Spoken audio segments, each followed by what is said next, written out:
Introducción. El Génesis, libro sublime que relata los primeros tiempos del mundo, es, empero, tan sobrio, que el lector anheloso queda sin conocer pormenores que la investigación moderna juzga muy agradables. Ana Catalina ve numerosísimos aspectos sorprendentes, que expone con sencillez y candor, los cuales complementan, sin no eslabones que faltaran, noticias truncadas o lacónicas del sagrado texto.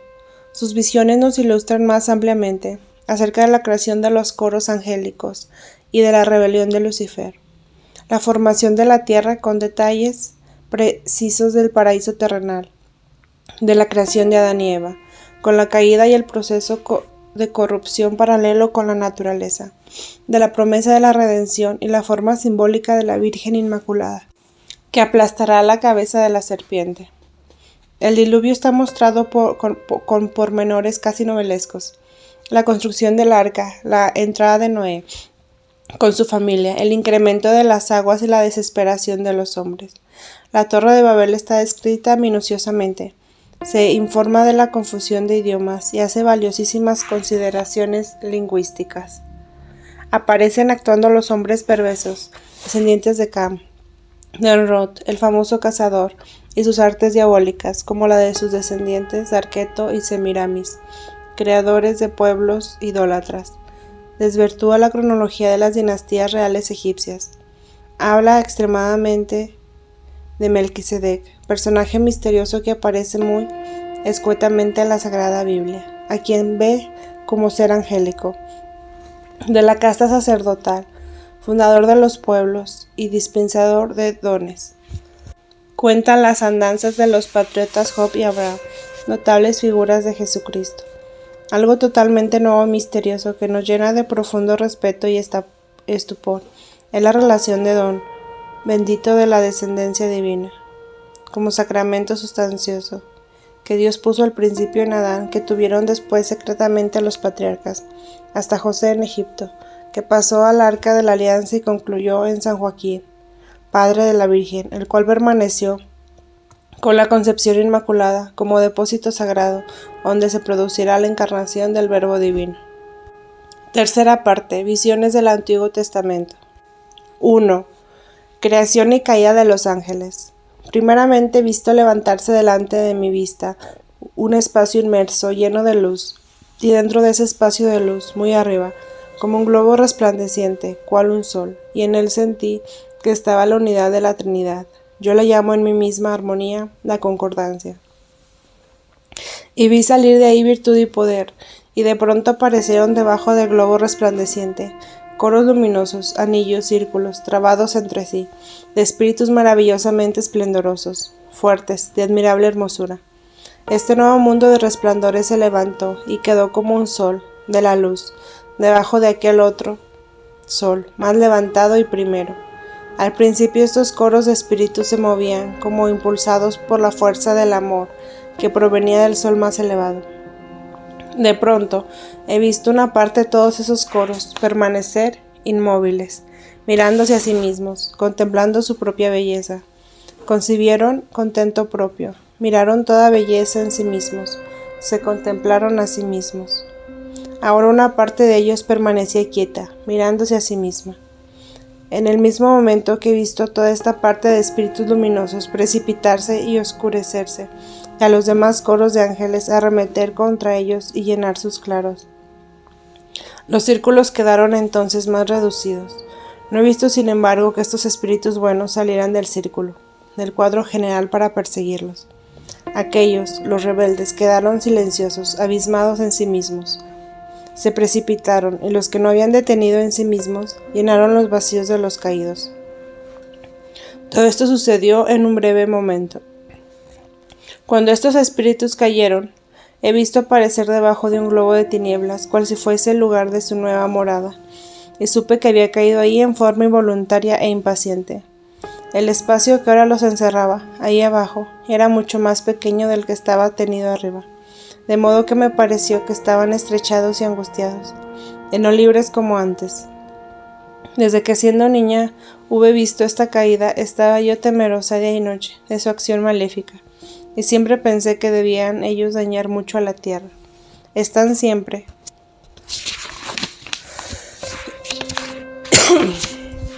en torno de ella, bien que ellos no tienen cuerpo. Ellos oscurecían hasta la luz del sol, y los veríamos siempre como sombras, vagando delante de la luz. Esto sería insoportable para nosotros. 2. Creación de la tierra. Enseguida de la caída de los ángeles, vi que los espíritus de los coros luminosos se humillaron delante de la divinidad, protestaron su misión y pidieron que hiciera la divinidad reparar y llenar los vacíos que habían producido.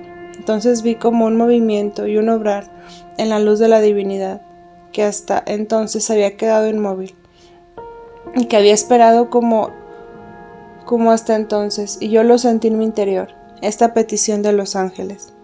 Después de esta acción de los ángeles estuve persuadida que ellos debían permanecer firmes y no podían ya caer. Se me dio a entender, sin embargo, que esta era decisión y decreto de Dios por causa de la caída de los ángeles, que debía haber lucha y guerra mientras no se llenase los coros de los ángeles caídos. Ese tiempo se me representó en el espíritu como muy largo y como imposible. Esta lucha debía producirse en la tierra y no en los cielos, donde no debía haber más lucha, ya que la divinidad lo había afirmado en su estabilidad. Después de esta persuasión no puede tener compasión con el diablo.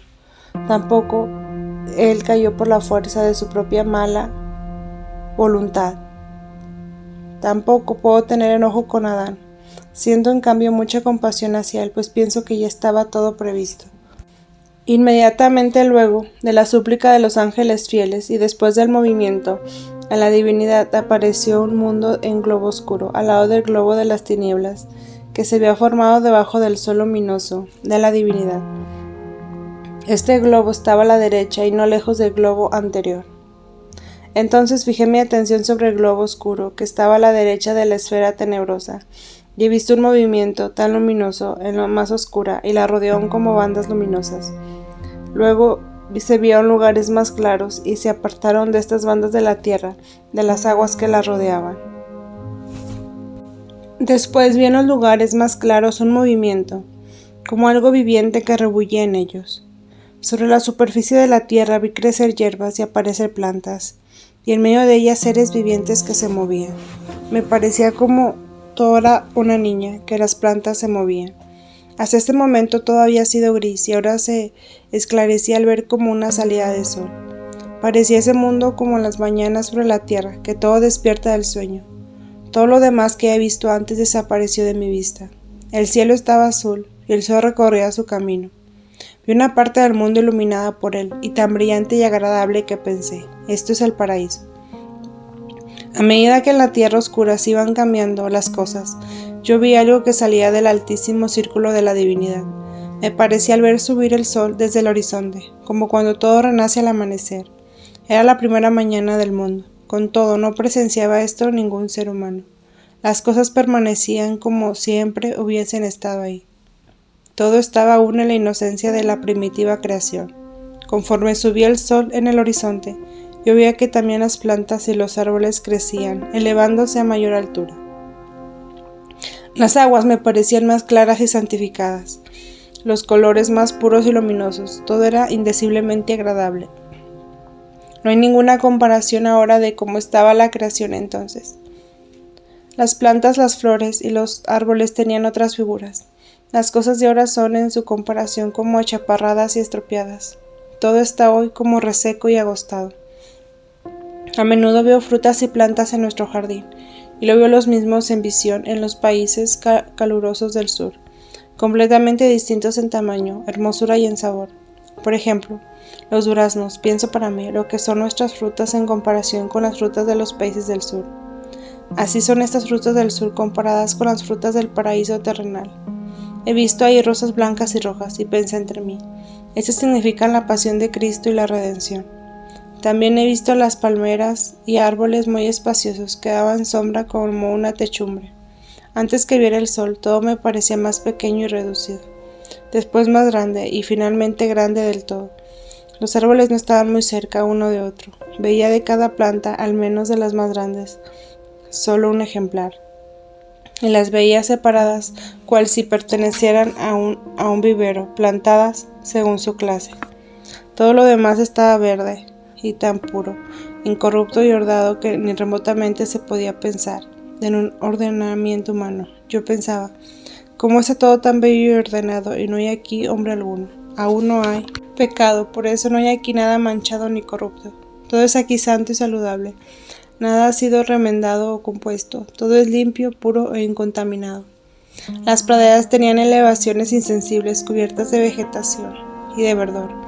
En el medio se veía una fuente de la cual salían ríos en todas las direcciones, y algunos bebían en su origen. En estas aguas vi por primera vez movimiento y seres vivientes. Después vi animales entre las plantas y arbustos. Parecía que despertaran del sueño mirando a través de las hierbas y plantas. Estos animales no eran ariscos y eran muy diferentes de los actuales.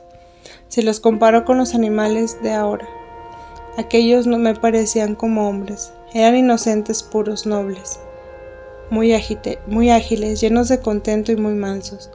No puedo expresar con palabras cómo eran entonces estos animales. La mayoría de ellos me eran desconocidos. No veía ahí ninguno igual que los de ahora. He visto elefantes, ciervos, camellos, especialmente el unicornio, que vi después también en el arca de Noé. Era ahí de modo particular, manso y cariñoso. Era más corto que el caballo y tenía la cabeza más redondeada. No he visto entonces ningún mono ni insectos, ni tampoco animal, alguno repugnante o escuálido. He pensado siempre que estos animales surgieron después como castigo del pecado. He visto muchos pájaros y oía sus cantos tan agradables como en una alegre mañana. En cambio, no oía bramido de fieras, ni vi aves de rapiña. El paraíso terrenal existe aún, pero lo es todo imposible, el hombre llegar hasta él. Lo he visto allá arriba, y en todo su esplendor, separado de la tierra, oblicuamente como lo está la esfera oscura de los ángeles caídos, respecto del cielo. 3. Adán y Eva. He visto que Adán no fue creado en el paraíso, sino en el lugar que más tarde fue Jerusalén. Lo he visto surgiendo, luminoso y blanco, de una pequeña elevación de tierra amarilla, como saliendo de un molde. El sol brillaba, y yo pensaba cuando niña que el sol con su brillo lo hacía brotar de la tierra. Era como nacido de la tierra, entonces virgen. Dios bendijo esta tierra y ella fue como su madre. Él no salió de repente de la tierra, tardó algún tiempo en aparecer. Estaba recortado sobre su parte izquierda, con el brazo sobre la cabeza, y parecía velado de una niebla fluorescente. Yo veía una figura en un costado derecho y estaba persuadida que era Eva, la cual fue más tarde sacada de Adán en el paraíso, por obra de Dios. Dios llamó a Adán y fue entonces como si la colina se abría, y Adán surgía poco a poco del seno de ella. No había árboles en torno, sino solo pequeñas plantas floridas. He visto también que los animales salían uno de uno en tierra y se separaban luego las hembras. He visto que Adán fue llevado muy lejos de ahí, a un jardín colocado en lo alto, el paraíso terrenal. Dios hizo desfilar a los animales ante él. Adán los nombraba y ellos los seguían y hacían fiesta. Toda la creación servía a Adán antes del pecado. Eva no había sido sacada aún de su costado. Todos los animales que Adán había nombrado le siguieron después en la tierra. He visto a Adán en el paraíso, no lejos de la fuente, en medio del jardín, levantándose como el sueño, entre flores y arbustos. Su cuerpo era como blancura, tenuemente luminosa. Con todo su cuerpo tenía más carne, de ser puramente espiritual. No se maravillaba de nada de lo que le rodeaba. Paseaba entre los árboles y entre los animales, como si estuviera acostumbrado, como quien visita sus campos y sus posesiones. He visto a Adán descansando, con la mano izquierda apoyada en la mejilla, en aquella colinita junto a las aguas. Dios envió sus sueños sobre él. Adán estaba sumido en visiones. Entonces sacó del costado derecho a Adán y a Eva, precisamente del lado donde fue abierto el pecho de Jesús por la lanza. He visto a Eva al principio, pequeña y delicada. Pronto creció hasta que la vi grande y hermosa. Si no hubiera habido pecados, todos los hombres hubieran sido formados y hubieran nacido en un sueño tranquilo. La colina se dividió en dos partes, y vi del lado de Adán como una roca de cristal y piedras preciosas. Del lado de Eva se formó como un vallecito cubierto de blanco y fino polvo fructífero. Cuando Eva fue creada, yo he visto que Dios le dio algo a Adán o le inspiró algo. Pero me pareció que salían de Dios en forma humana, de la frente, de la boca, del pecho y de las manos. Rayos de luz que se unían en un haz de resplandores que entró en el lado derecho de Adán, donde había sido sacada Eva. He visto que solo Adán recibió este torrente de luz. Era el germen de la bendición de Dios. En esta bendición había como una trinidad. La bendición que recibió más tarde Abraham por el ángel era algo parecido, pero no tan luminoso como la recibido por Adán. Eva estaba de pie, delante de Adán, y éste le dio la mano. Eran como dos niños inocentes, maravillosamente hermosos y nobles. Estaban luminosos, cubiertos de luz como si fuera un vestido fluorescente. En la boca de Adán yo vi un ancho haz de luz, y sobre su frente como una faz severa. Alrededor de su boca había un sol de rayos. En la de Eva no había tal resplandor. El corazón lo vi como el presente lo tienen los hombres, pero el pecho estaba rodeado de rayos de luz, y en medio del corazón vi una gloria luminosa, y adentro una pequeña imagen con algo en la mano. Yo creo que era una representación de la tercera persona de la Santísima Trinidad. También de sus pies y manos salían rayos de luz. Sus cabellos caían en 5 luminosos haces, 2 desde las sienes, 2 detrás de las orejas y 1 detrás de la cabeza. He tenido siempre la persuasión de que por las llagas de Jesús se abrieron puertas del cuerpo mortal que habían sido cerradas por el pecado, y que Longinos, al abrir el pecho de Jesús, así abrió a sí mismo las puertas del renacimiento a la vida eterna. Por esto nadie pudo tener entrada en el cielo antes de que estas puertas fueran abiertas. Los haces luminosos de la cabeza de Adán los he visto como una superabundancia, como una gloria, en relación con otros resplandores. Esta gloria vuelve de nuevo sobre los cuerpos glorificados de los bienaventurados. Nuestros cabellos son el resto de caídas y pérdida de gloria. Y como están nuestros cabellos ahora en comparación con los rayos de luz, así está nuestra carne comparada con el cuerpo de Adán anterior a la caída. El sol de la luz sobre la boca de Adán tenía relación con la bendición de una santa descendencia por Dios, la cual sin culpa original se hubiese efectuado por medio de la palabra. Adán dio la mano a Eva y caminaron desde el lugar donde la mujer había sido creada, a través del paraíso, examinándolo todo y gozando de la creación. Este lugar era más elevado del paraíso terrenal, todo era resplandor y luz, y más ameno que los demás lugares del mismo paraíso. 4. El árbol de la vida y el árbol de la ciencia del bien y del mal. En medio de aquel luciente jardín he visto aguas, y dentro de ellas una isla, o mejor península, porque de un lado estaba unida por un dique. Esta isla, como el barco de tierra que lo unía con el jardín, estaba llena de hermosos árboles. En medio de la isla había un árbol tan bello que a todos vencía en hermosura, y al mismo tiempo las cubría y protegía. Sus raíces formaban conjunto de la isla. Este árbol cubría toda la isla, y desde su anchura tan pronunciada se iba angostando hasta terminar en una graciosa punta.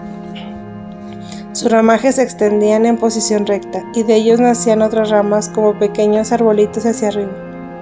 Las hojas eran delicadas y los frutos amarillos colgaban de una vaina que se abría como una rosa con sus pétalos. Se parecía mucho al cedro. No recuerdo haber visto nunca a Adán o a Eva, ningún animal, andar por la isla ni en torno del árbol. Solo oía cantar unas aves muy hermosas, nobles y blancas, en lo alto de sus ramas. Este árbol era el árbol de la vida. Precisamente delante del dique o lengua de tierra que llevaba a la isla estaba el árbol de la ciencia del bien y del mal.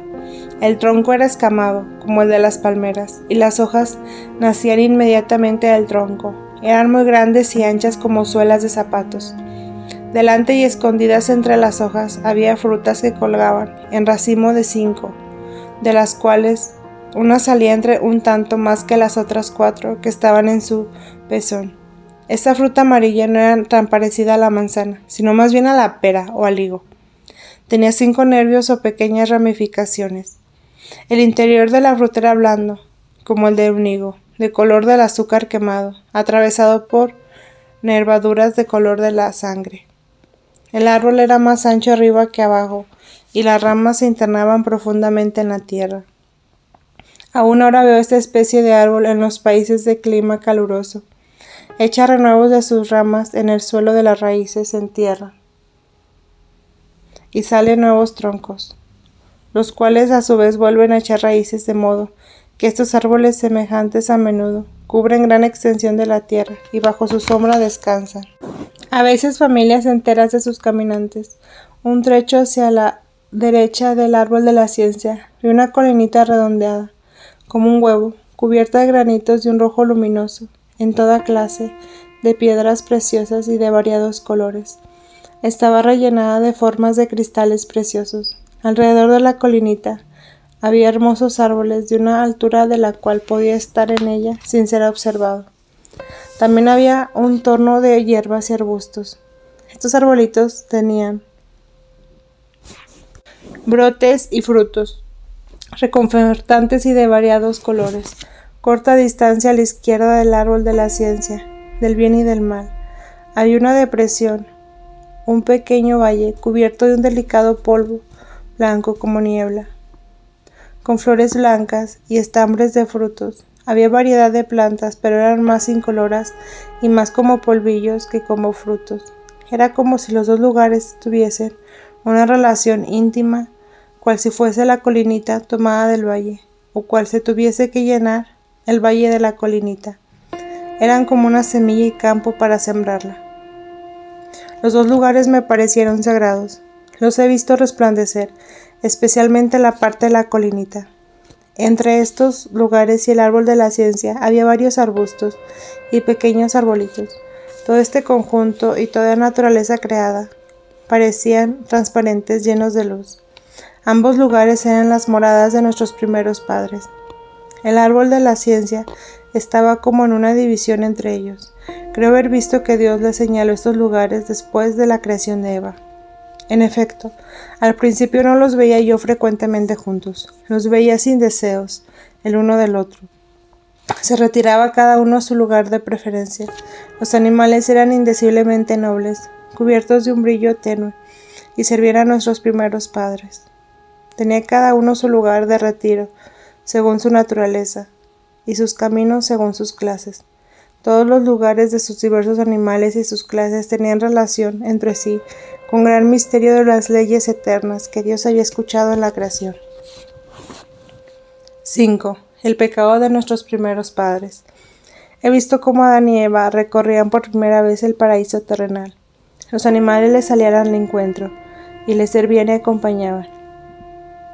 He visto que tenían más relación con Eva que con Adán. Me parecía que Eva tenía más que hacer con la tierra y con las criaturas de la naturaleza. Ella miraba más hacia abajo y en torno suyo se manifestaba más curiosa e investigadora. Adán era más silencioso y más dirigido hacia Dios, su creador, que hacia las criaturas. Entre todas las criaturas había una que, más que las otras, se había aficionado a Eva. Era un animalito indeciblemente agradable, amistoso y halagador. No conozco otro animal en la naturaleza que pueda ser comparado con él. Era completamente liso, delgado de cuerpo, parecía no tener huesos, sus patitas traseras eran cortas y corría levantado sobre ellas. Tenía cola terminada en punta y llegaba y se arrastraba por el suelo y arriba. Cerca de la cabeza tenía además dos pequeñas patitas muy cortas. Su cabeza era redonda y de mirar prudente y mostraba a veces una lengüita muy movible. El color del vientre, del pecho y del cuello eran blanco amarillento y por encima la parte superior más oscuro, casi como una anguila. Su estatura cuando estaba levantado era como la de un niño de 10 años de edad. Estaba siempre en torno de Eva, y era tan halagador y salamero, tan movedizo e interesado en mostrarse y rodear a Eva, que ésta se encontraba gran placer en su compañía. Con todo, este animalito tenía para sí algo misteriosamente temible, y aún no lo tengo ahora hacia mis ojos. No lo he visto que Adán y Eva lo tocaran. Había en efecto antes de la caída un gran distanciamiento entre el hombre y los animales. Ni siquiera los primeros hombres del mundo los he visto tocar a los animales, aun cuando los animales eran mansos y más relacionados con los hombres. Se conservaban los unos más alejados de los otros. Cuando Adán y Eva volvieron a aquel lugar resplandeciente, apareció una faz luminosa delante de ellos, como la de un hombre noble y severo, de blanca y luminosa cabellera, que me pareció que indicándoles toda la naturaleza se la entregaba, y que algo en cambio los mandaba observar. Ellos no se mostraban cohibidos en su presencia, y los escuchaban sin mostrar temor alguno. Cuando este ser desapareció, pareció que quedaban aún más contentos, más dichosos y entendían más, y encontraban mayor orden en todo lo que veían en la naturaleza. Sentían un gran deseo de agradecer, y ese sentimiento era mayor en Adán que en Eva, que encontraba más contento en su dicha, y miraba más a las cosas al agradecimiento a Dios. Ella no estaba tan abismada en Dios como Adán. Ella tenía más su alma en la naturaleza. Creo que pasaron por el paraíso terrenal 3 veces. He visto a Adán dando gracias y maravillosando de la creación sobre la colinita luminosa donde había estado sumergido en sueño y en visiones. Por obra de Dios, cuando fue creada Eva y sacada de su costado, Adán estaba solo, debajo de los árboles. He visto a Eva acercarse al árbol de la ciencia, como si quisiera pasar de largo. El animalito aquel estaba de nuevo con ella, y me pareció aún más halagador y salamero y movedizo. Eva estaba toda entusiasmada con el animalito, y sentía gran gusto en estar en su compañía. El animal subió al árbol a una altura tal que su cabeza llegaba a la de Eva. Se sostenía con los pies al árbol. Volvió la cabeza hacia Eva y habló. Dijo que si comían de la fruta del árbol serían libres y no más esclavos, y sabrían cómo sería la forma de su descendencia. Ellos sabían que ya tendrían descendencia, pero entendí que aún no sabían cómo Dios lo quería, y como si lo hubiesen sabido a pesar de ello hubiesen pecado. La redención no habría sido posible. Eva se mostraba cada vez más curiosa de las cosas que la serpiente le decía. Se produjo en ella algo que la sumió en la oscuridad. Yo temblaba por ella. Miró hacia ella Adán, que estaba absorto debajo de los árboles. Ella lo llamó y él acudió a su llamado. Eva fue a su encuentro y luego retrocedió. Se notaba en ella una indecisión, una inquietud. Se volvió como si fuera a pasar de largo en el lugar del árbol, pero se acercó a él por el lado izquierdo y estuvo detrás de la cubierta por las hojas largas y caídas. El árbol era por arriba más ancho que por abajo y las hojas colgaban pesadamente hasta el suelo. Colgaba también en la parte donde se hallaba Eva una fruta de particular hermosura. Cuando Adán llegó al lugar, Eva lo tomó del brazo y señaló al animal que le hablaba. Adán escuchó también sus palabras. Al tomarle del brazo fue la primera vez que lo hacía. Adán no la tocó y vio que había ya oscuridad en ella. He visto que la serpiente señaló la fruta, pero no se atrevió a arrancársela para Eva. Pero no bien, Eva manifestó deseos de tener la fruta. Entonces la serpiente la desgajó y se la alcanzó a Eva. Era la fruta más hermosa del medio, como en un racimo de 5 frutas juntas que colgaban del árbol. He visto que Eva se acercó a Adán con la fruta y se la dio, puesto que sin el consentimiento de éste no se había realizado la culpa y el pecado primero. He visto como que la fruta se partía en las manos de Adán y que él veía figuras dentro. Parecía que ellos llegaban a saber lo que les convenía ignorar. La parte interna de la fruta estaba cruzada con venas color de la sangre. He visto cómo se oscurecían, perdiendo el resplandor que los envolvía, y sus rostros perdieron la serenidad. Me pareció que hasta el sol se retiraba. La serpiente bajó al punto del árbol y huyó sobre sus 4 patas. No vi comer la fruta como se hace en el presente con la boca, pero la fruta desapareció de entre las manos. Entendí que Eva ya había pecado cuando la serpiente estaba en el árbol, puesto que la voluntad de Eva estaba ya con la serpiente. Supe entonces algo que ahora no puedo explicar debidamente. Era como si la serpiente fuese la figura y la representación exterior de la voluntad de Eva, como ha de ser de cual pudiesen ellos hacerlo y alcanzarlo todo. Dentro de esta voluntad en figura entró Satán. Por el gustar de la fruta prohibida no estaba aún completo el pecado, pero esta fruta de tal árbol que echa sus ramas en la tierra y reproduce nuevas plantas de la misma especie, que eligen lo mismo luego al hincarse en el suelo, tienen en sí la significación de un trasplante y de una reproducción de su mínimo poder, y esa reproducción es como un trasplante pecaminoso, apartado de Dios. De este modo se realizó con la desobediencia y con el gustar de la fruta, la separación de la criatura de su Dios, y la reproducción en sí, y por sí el amor de sí en la naturaleza humana. El hecho de gustar la fruta que tenía en sí esta significación, y este concepto tuvo como consecuencia una reversión, una marcha hacia atrás en la naturaleza, y trajo el pecado y el fin. La bendición de una descendencia santa y pura en Dios y por Dios, que había recibido Adán después de la creación de Eva, le fue quitada después de probar la fruta. Yo he visto cómo al dejar a Adán en su lugar la colinita para ir hacia Eva que lo llamaba, se aproximó el Señor por detrás de él y le quitaba algo de su cuerpo. Tuve la persuasión de que ello debía salir la salvación del mundo. Tuve una vez en la fiesta de la Inmaculada Concepción de María una visión de Dios sobre ese misterio. He visto en Adán y Eva encerrada la vida corporal y espiritual de los hombres, y como por el pecado y la caída esta vida fue corrompida y mezclada, como los ángeles caídos adquirieron entonces poder sobre los hombres. He visto en esta visión como la segunda persona de la Santísima Trinidad descendió sobre Adán y con una especie de cuchillo retorcido le sacaba esa bendición antes de que consintiese el pecado. En ese mismo momento he visto salir, como del costado de Adán, de donde se le había sacado la bendición, a la Virgen Inmaculada, y remontarse como una nubecita luminosa hasta Dios en su gloria. Como el gustar de la fruta prohibida se encontraba Adán y Eva, como embriagados y con el consentimiento del pecado, se abrió en ellos un cambio muy grande. Estaba entonces la serpiente entre ellos. Ellos estaban como penetrados con la esencia de este ser, y se vio entonces la cizaña entre el buen trigo. La circuncisión fue instituida como penitencia y castigo.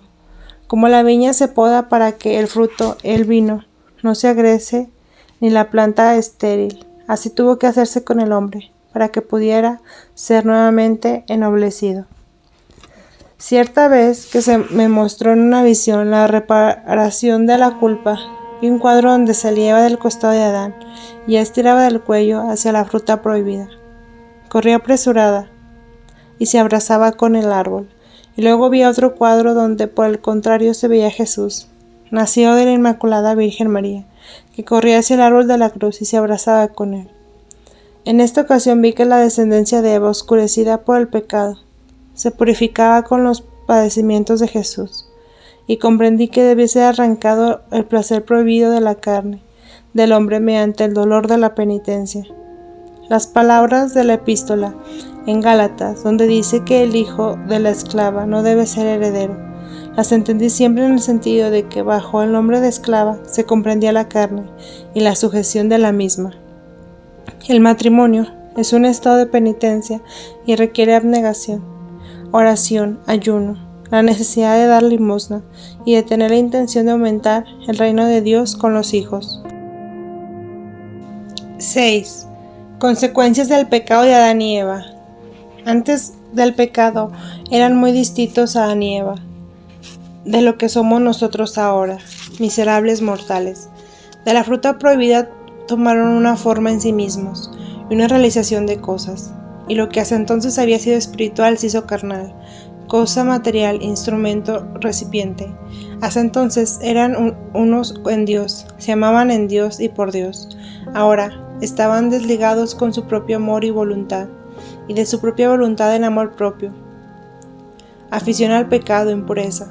Por el gustar de la fruta prohibida se apartó del hombre de su creador, y se efectuó algo así como si el hombre tomase en sí mismo la creación, y de este modo todas las fuerzas, propiedades y su relación entre sí, con la naturaleza, se hicieron con el hombre corporales, tangibles, cosas de infinitas fases y variadas maneras. Antes era el hombre por Dios, el Señor de toda la naturaleza. Ahora todo lo que hay en el hombre se le ha hecho naturaleza. Ahora todo lo que hay en el hombre, siendo un Señor esclavizado y sujetado por su mismo servidor, ahora tiene que pelear con el que le había sido su esclavo. Yo no lo puedo expresar mejor, pero me parece poder decir que antes era el hombre el centro y fundamento de las cosas creadas, cuando estaba en Dios y con Dios, y por el pecado recibió en sí naturaleza, que se ha hecho dueña del hombre y lo tiraniza. He visto en cuadros todo el interior del hombre, sus órganos como carne y cuerpo, a modo de forma decaída y corrupta. He visto la relación que existe entre los seres de la naturaleza, desde las lejanas estrellas hasta el más pequeño de los animales. Toda esta naturaleza obra y tiene influencia sobre el hombre. De todas las cosas depende y tiene como ellas que entender y proceder, y con todas ellas tiene alguna dependencia y ocasión de sufrimiento y de lucha. No lo puedo decir más claro, precisamente porque yo también soy miembro de la humanidad caída. El hombre ha sido creado para llenar los coros de los ángeles caídos. Al no haber habido el pecado, se habrá multiplicado la descendencia de Adán, hasta llegar el número de los ángeles caídos, y entonces se habría completado la creación. Si hubiesen Adán y Eva vivido siquiera durante una generación sin pecado, hubiesen sido confirmados en gracia, ya no habrían caído. Se me ha asegurado que con el fin del mundo no vendrá sino cuando el número de los ángeles caídos se haya completado con los elegidos, y se hayan recogido en los graneros del Señor todo el trigo separado de la cizaña. He tenido una visión completa e interminable de todas las culpas y pecados, de su remedio y reparación. Veía todos estos misterios claros y los entendía, pero ahora no atino a expresarlos con palabras. He visto la culpa desde la caída de los ángeles y el pecado de Adán hasta los pecados de los tiempos presentes, en todas sus infinitas ramificaciones. Y he visto también todos los preparativos del remedio, de la redención, a través de todos los tiempos hasta la muerte de Jesús. Jesús mismo me mostraba la inconcebible corrupción y la interna impureza de todas las cosas, y todo lo que desde un principio hizo para purificar y restablecer lo caído y perdido. Con la caída de los ángeles vinieron muchos malos espíritus sobre la tierra y en el aire. He visto cómo muchas cosas están como embebidas y posesionadas de su influencia maléfica. El primer hombre era una imagen de Dios, era como un cielo, todo era uno en él y con él. Su forma misma era una semejanza de la forma divina. Estaba destinado a poseer las cosas creadas y a gozarlas, pero debía hacerlo en Dios y por Dios, y en agradecimiento de su bondad. Era también libre, y por esto sujeto a prueba. Por eso se le prohibió comer de la fruta del árbol.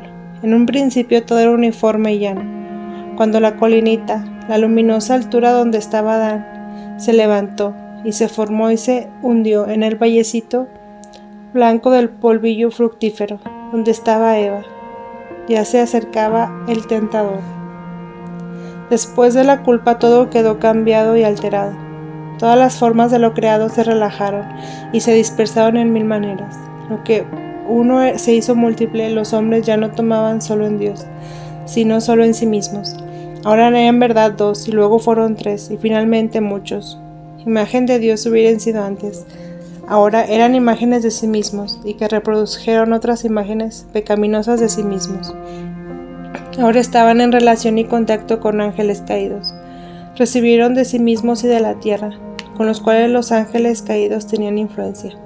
Por esta causa me produjo una inacabable mezcla y dispersión de la humanidad entre sí con la naturaleza caída, siguiéndose una interminable secuela de pecados, de culpas, de miserias de toda clase. Mi esposo divino me mostró todo esto muy claramente, tan inteligible y llanamente como se ve la vida y las cosas de cada día. Y yo pensaba entonces, esto lo puede entender un niño.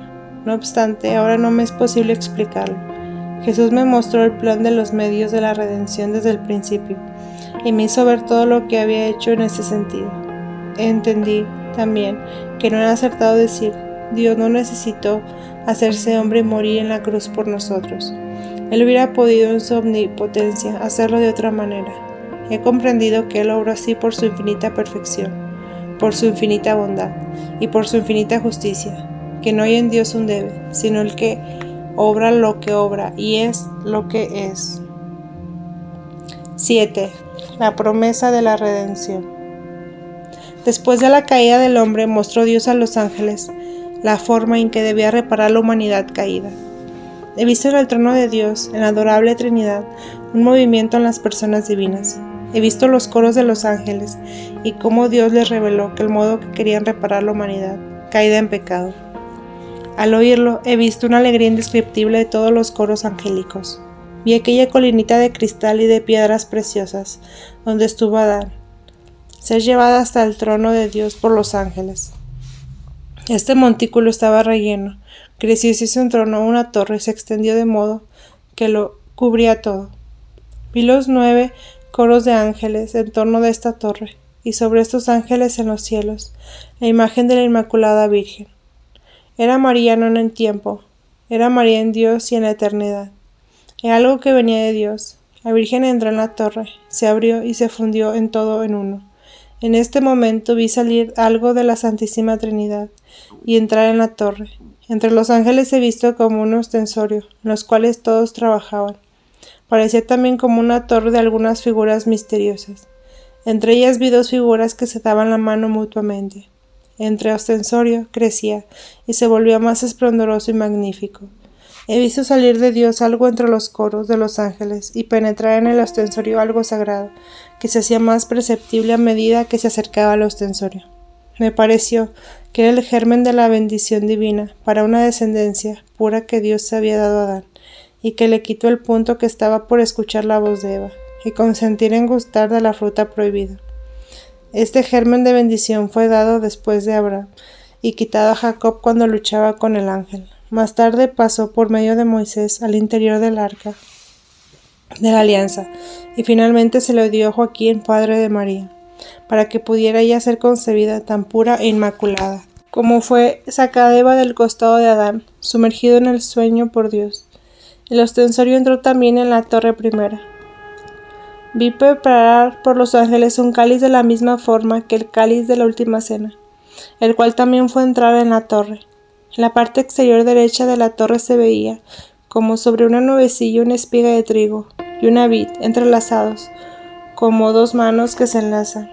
De ellas esta unión nacía como un árbol genealógico, sobre cuyas ramitas había pequeñas figuras de hombres y mujeres que se daban las manos. El último brote terminaba en una cuna con el niño. He visto pues en cuadros en el misterioso de la redención, como promesa hasta cumplirse los tiempos, como también los efectos de una acción contraria diabólica. Finalmente vi sobre la colinita una peña luminosa, un grande y espléndido templo, que era una santa y católica iglesia que lleva entre sí viviente la salud de todo el universo. En todos estos cuadros había una maravillosa correlación entre una cosa y otra. Vi que aún lo malo y perverso que era echado de un lado por los ángeles sirvió al fin para el mayor desarrollo de la salvación y redención. Así vi levantarse el templo antiguo desde abajo, en la sinagoga, parecido a la iglesia santa, pero no tenía torre. Era bastante grande, pero fue echado a un lado por los ángeles y quedó inclinado en de un costado. Vi aparecer en una concha marina un culto que era idolátrico, que pretendía entrar en el templo, pero fue echada a un lado por los ángeles guardianes. Luego vi aparecer una torre ancha y Roma, una pirámide egipcia, a través de cuyas puertas cruzaban numerosas caras como las de Abraham y sus hijos de Israel. Esto indicaba la esclavitud de los judíos en Egipto. También, esta pirámide fue echada a un lado como otra torre egipcia de varios países, que significaba la observación vana de las estrellas, la astrología y la adivinación. Finalmente vi un templo egipcio en el cual fue echado de un lado, quedando inclinado por su base. Por último vi un cuadro sobre la tierra, como Dios anunciaba a Adán la redención, donde apareció una virgen que le había de traer la pérdida de salud y salvación. Adán, más tarde, muy triste al ver que Eva le daba los primeros hijos y posteriormente una hija. Vi a Noé y su sacrificio, durante el cual recibió la bendición de Dios. Luego tuve visiones de Abraham, de su bendición y de la promesa de Isaac. Vi cómo esta bendición de la primogenitura pasada de un primogénito a otro, siempre como sacramento. Vi que Moisés recibió el misterio del germen de la pura descendencia quitada de Adán, en la noche de la salida de Egipto, y que solo Aarón tenía conocimiento de la existencia de tal misterio y sacramento. Vi este misterio guardado en el arca de la alianza, y que solo el sumo sacerdote y algunos santos, por revelación de Dios, tenían conocimientos de la existencia de este misterio.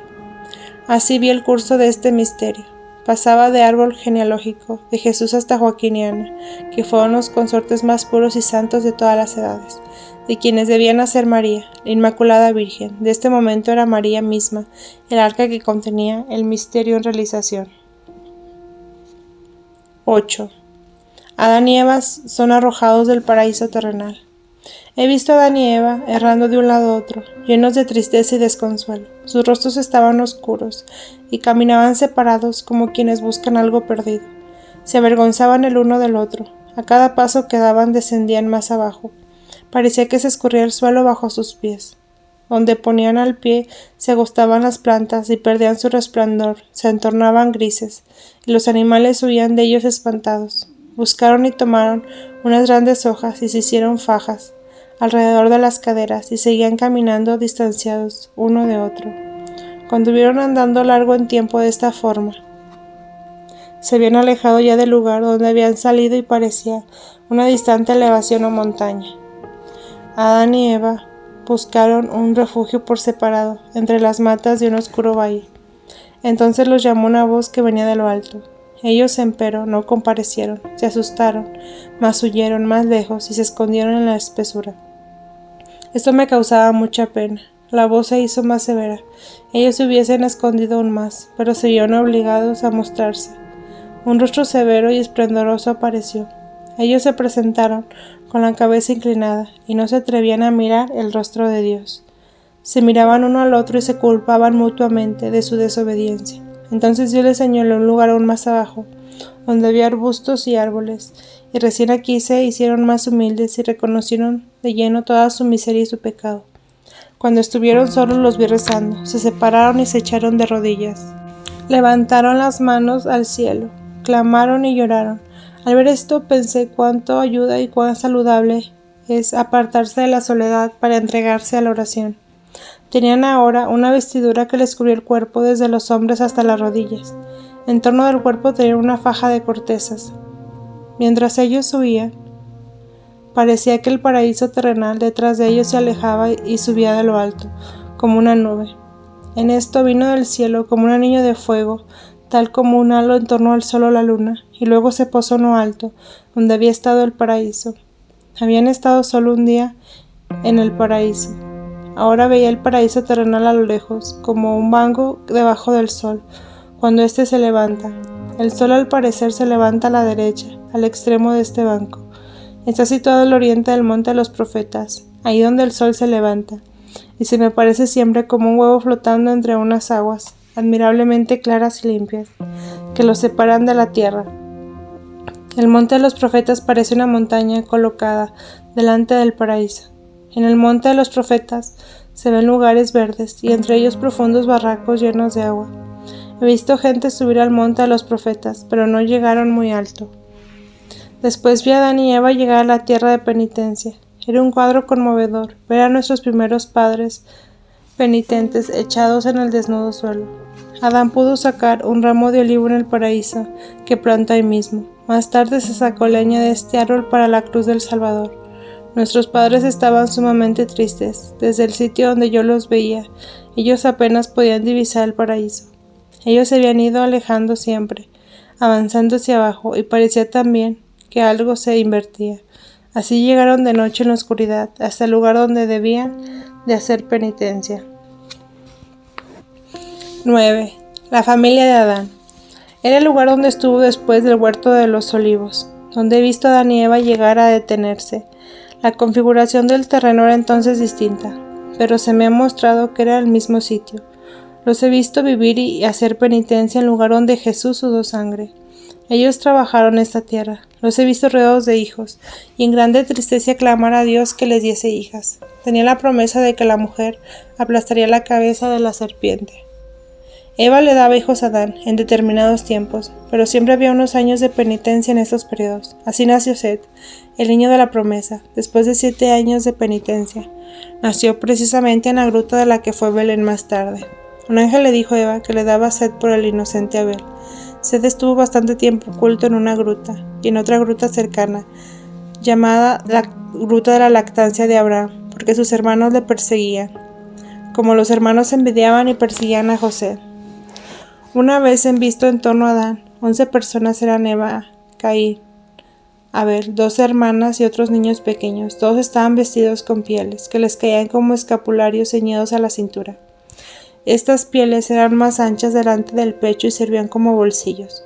Alrededor de las piernas estaban más abiertas y cerradas, como ataduras a los lados. Los hombres llevaban pieles y vestidos más cortos, y un bolsón para guardar sus enseres. Sobre los hombros hasta la mitad del antebrazo estaban las pies blancas y finas, y las mujeres sujetas también bajo el brazo.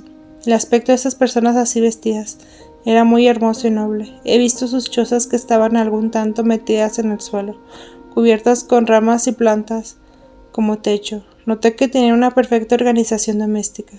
He visto praderas cubiertas con árboles frutales de un pequeño talle, pero de robusto tronco. También vi ahí trigo y diversos cereales que Dios había dado a Adán para sembrar. No recuerdo haber visto el paraíso terrenal, trigo ni vides.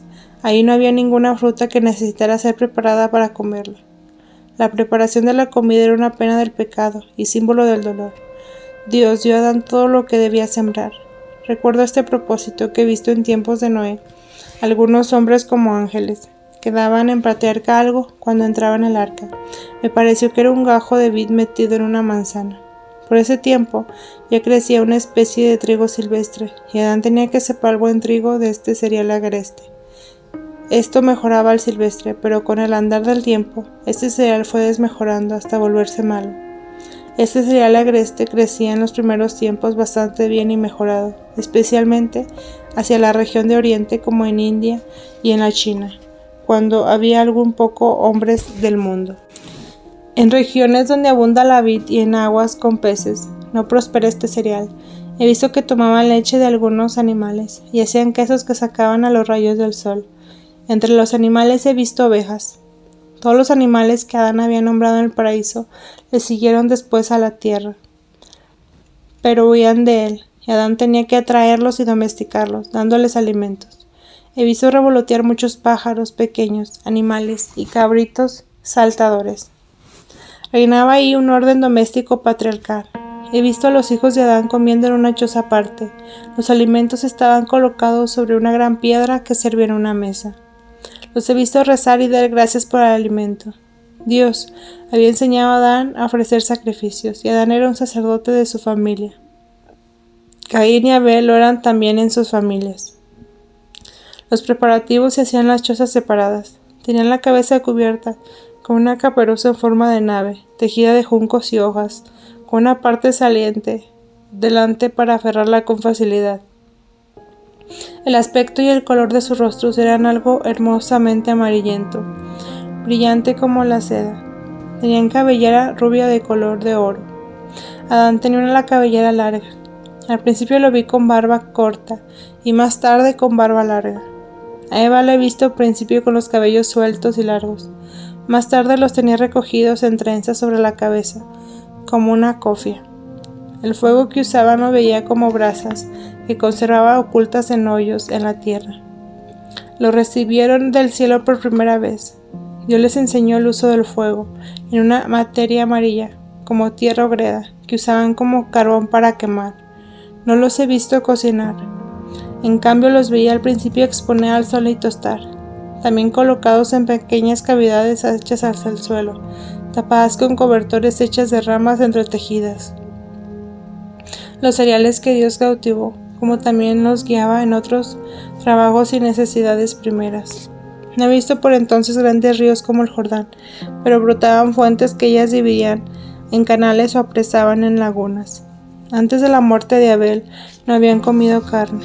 Sobre el monte Calvario tuve una vez la visión de cómo un profeta, el compañero de Elías, se metió en unas cuevas que entonces había debajo de este monte, amurulladas, que servían de sepulcros. Ahí tomó un sarcófago de piedra que contenía huesos de la calavera de Adán.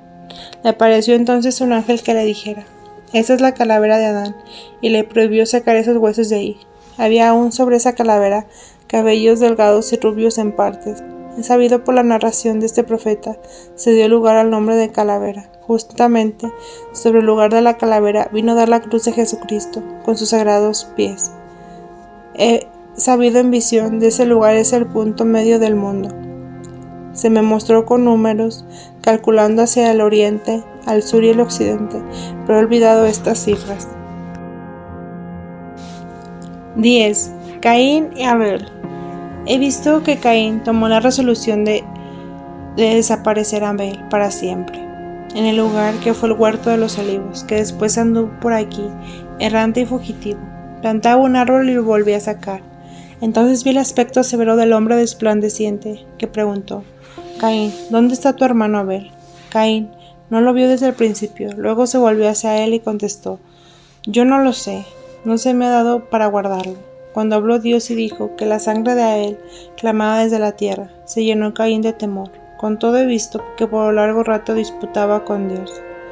Dios le dijo que sería maldito sobre la tierra y que no le daría ningún fruto y que él iría errante de un lado a otro. Entonces dijo Caín que sería desaparecido en cualquier lugar. Había entonces muchos hombres sobre la tierra. Caín era un hombre de edad con muchos hijos, como también Abel. Había otros hermanos y hermanas de Caín y Abel. Dios dijo que no lo acabarían, que el que lo hiciera sería castigado 7 veces más. Le hizo entonces una señal para ser reconocido y que nadie se osara desaparecerlo. Sus descendientes fueron hombres de color. Cam tuvo también hijos de color más oscuro que Sem. Los más nobles hombres siempre fueron de color blanco. Los que estaban señalados con esta marca tuvieron hijos semejantes, y con el aumento de la maldad de los descendientes de esa mancha pasó a todo el cuerpo, y esos hombres fueron luego cada vez más oscuros. Con todo, al principio no había ningún hombre completamente oscuro.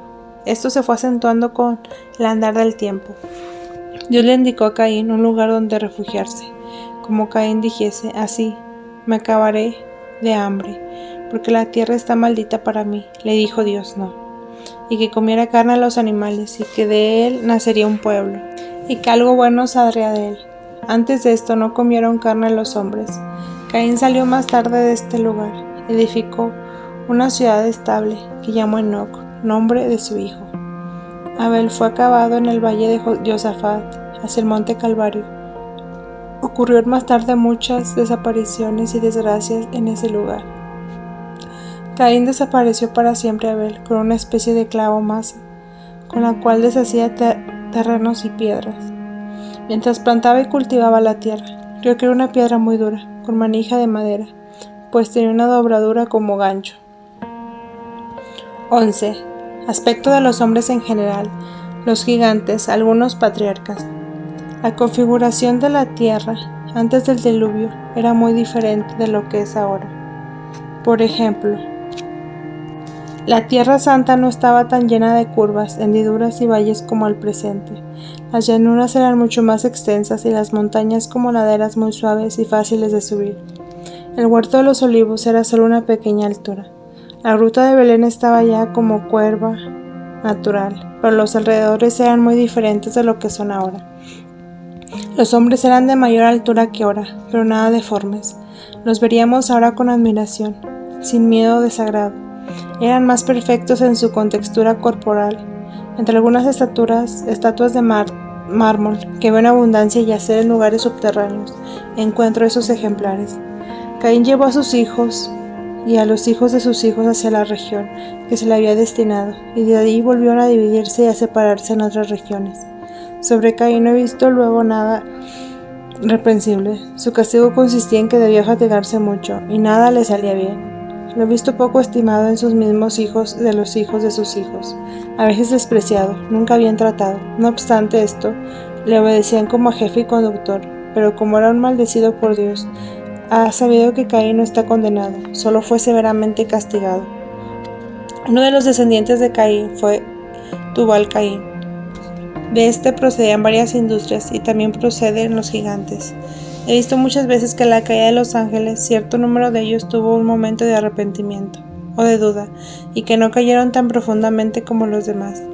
Estos ángeles recibieron morada en una montaña solitaria, alta e inaccesible, que en el diluvio universal quedó deshecha y se convirtió en un mar de aguas, creo que el Mar Negro. Estos ángeles tenían facultades de obrar sobre los hombres, en cuanto esos se apartaban de Dios. Después del diluvio desaparecieron de este lugar, y fueron dispersados por el ámbito de los aires. Recién en el juicio final serán arrojados al infierno. He visto a los descendientes de Caín volverse cada vez más impíos y sensuales. Se dirigieron siempre a vastos lugares. Los ángeles caídos se posesionaron de muchas de estas malas mujeres y las dirigían, enseñándoles toda suerte de industrias y seducciones. Los hijos de estas mezclas eran de grande estatura, estaban llenos de toda clase de mañas y artificios, y se hicieron instrumentos de los espíritus y ángeles caídos. De este modo se formó en esa montaña y a su alrededor una raza de gente que por la fuerza y la seducción trajo de pervertir a los descendientes del justo Set. Fue entonces cuando Dios anunció a Noé el diluvio, y el patriarca tuvo mucho que sufrir a causa de este pueblo impío y perverso. He visto muchas cosas de este pueblo de gigantes. Con suma facilidad llevaban enormes piedras a las altas montañas. Se volvían más atrevidos y hacían obras enteramente maravillosas.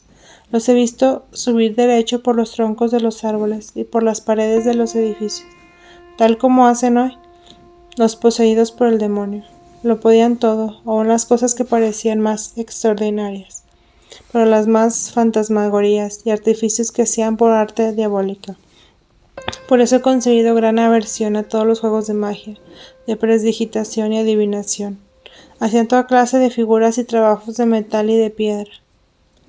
De la ciencia de Dios no tenían ya rastro alguno, y se hacían toda clase de ídolos para adorarlos. He visto ya de pronto hacían una piedra cualquiera, una imagen perfecta y la adoraban, o algún animal espantoso, u otro objeto de admiración. Lo sabían todo, lo veían todo, preparaban venenos, ejercían magia y entregaban a toda clase de pecados. Las mujeres inventaron la música. Las he visto de un lugar a otro para seducir a las mejores razas y llevarlas a desórdenes que ellas practicaban. No edificaban casas como las nuestras, sino que hacían torres redondas muy gruesas, de piedras relucientes, en cuyas bases se apoyaban pequeñas viviendas, que llevaban extensas cuevas, donde se entregaban a sus horrendos desórdenes y pecados. Sobre los techos de estos edificios se podía caminar en derredor. Subían las torres y miraban a través de ciertos telescopios a muy grande distancia, pero no por la perfección de estos instrumentos, sino por el arte satánica. Veían donde habían otros pueblos y ciudades. Iban allí y los vencían, e introducían sus costumbres de libertinaje. De a todas partes introducían esa falsa libertad. Los he visto ofrecer sacrificios de niños, de los cuales se enterraban vivos. Dios hundió esa montaña con sus moradores profundamente en el diluvio universal. Enoch, antepasado de Noé, predicaba contra este pueblo perverso. También ha escrito mucho. Era un hombre sumamente bueno y muy agradecido a Dios. En muchos lugares de los campos alzaba altares de piedra, donde el suelo producía frutos. Ofrecía sacrificios a Dios y agradecía los beneficios recibidos. Así conservó la religión de la familia de Noé. Fue trasladado al paraíso terrenal y descansó junto a la portada de salida. Y con el otro más Elías, de ese lugar del paraíso, ha de volver a la tierra antes del juicio final. Los hijos de Cam y sus descendientes también tuvieron después del diluvio relaciones con espíritus malignos, y por eso hubo entre ellos tantos poseídos, tantos entregados a la magia, y poderosos según el mundo, igualmente hombres agradables, grandes, audaces y desenfrenados. Semiramis provenía de la unión de estos influenciados por los espíritus malignos. Ella lo podía todo, solo ignoraba el arte de salvarse eternamente. De estos gigantes salieron también los hombres potentes, tenidos más tarde por dioses en los pueblos paganos. Las primeras mujeres que se dejaron poseer que estos demonios sabían lo que hacían. Las demás no lo sabían, pero lo tenían ya metido en la carne y la sangre como otra culpa de origen. 12. Noé y sus descendientes. He visto a Noé como un anciano de infantil aspecto, cubierto de vestidura blanca y larga, trabajado en una huerta de árboles frutales. Podaba los árboles con un cuchillo retorcido de piedra. Se acercó con una nube junto a él y apareció en ella las imágenes de un hombre. Noé hincó las rodillas delante de la aparición y entendí que Dios le dijo que quería destruir a la humanidad y que Noé debía construir un arca. Noé se puso muy triste por ello y lo he visto pidiendo perdón y misericordia. Noé no empezó de inmediato su trabajo, y por 2 veces más se le apareció el Señor, mandándole empezar la construcción. De no hacerla sería envuelto él mismo en la destrucción general. Lo vio luego salir del país e irse con su familia hacia la comarca, donde más tarde vivió Zoroastro, la estrella brillante. Vivía por entonces en una región más alta, boscosa y solitaria, con mucha gente que había emigrado con él, en tiendas de campaña. Tenía un altar delante del cual ofrecía sacrificios. Noé y su familia no edificaban casas de material, porque creían ya en el anuncio de Dios del diluvio. Los pueblos descreídos de las piedras, gruesas y murallas, toda clase de edificaciones, para defenderse de las amenazas divinas. Reinaba entonces un espantoso desorden sobre la tierra. Los hombres se habían entregado todos los desórdenes aún a los más innaturales. Cada uno robaba lo que podía. Invadían las heredades, casas y campos para destruirlos y talarlos. Robaban mujeres y vírgenes para satisfacer sus viciosas costumbres. También los descendientes de Noé, y a medida que aumentaban, se alejaban de él, se pervertían y causaban muchos disgustos, depredando sus heredades y entregándose a los vicios. Los hombres entonces no eran viciosos por ignorancia, o porque fueran salvajes o poco civilizados. Estaban previstos de todo lo necesario, vivían cómodamente y había de bienestar general. Eran malos por corrupción y por impiedad, ejercían la más abyecta idolatría. Cada uno se fabricaba un ídolo de lo que le parecía y le prestaba adoración. Intentaban como artes diabólicas pervertir también a los hijos de Noé. Mosoc, un hijo de Jafet y nieto de Noé, fue seducido y cayó víctima de la seducción. Mientras trabajaba en el campo, bebió del jugo de una planta y quedó embriagado. No era vino lo que tomaba, sino el jugo de una planta que llevaban consigo en pequeños recipientes para beber en el trabajo. He visto que también mascaba las hojas en el fruto de esa planta. Mosoc fue así el padre de un niño, el cual le llamó Om. Cuando nació el niño, pidió Mosoc a su hermano Tubal que se hiciera cargo del niño para ocultar su vergüenza. Y Tubal accedió. El niño Om fue colocado por su madre delante de la tienda de campaña de Tubal, poniéndole a un lado el brote de planta mucosa, llamada Om, con lo cual, según la costumbre, quería asegurarse de los derechos de la herencia. Pero el tiempo del diluvio estaba próximo, y terminaban así las insidias de estas mujeres. Tubal tomó para sí el niño y lo hizo criar en su casa, sin delatar su origen. Así se explica que el niño llegó a entrar también en el arca de Noé.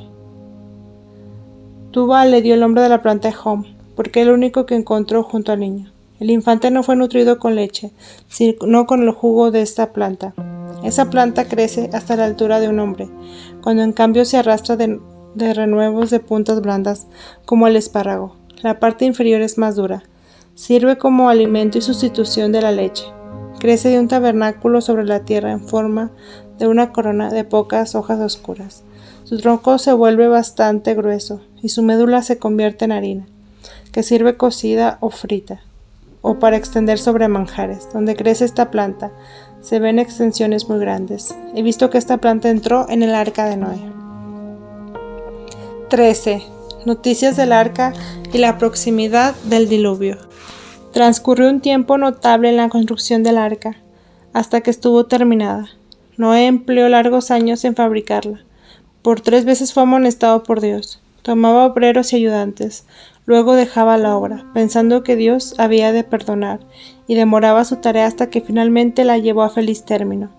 He visto que en la fabricación del arca, como en la cruz de Cristo, se usaron diversas clases de maderas, palmeras, olivos, cedros y cipreses. Talaban y preparaban la madera en el mismo lugar.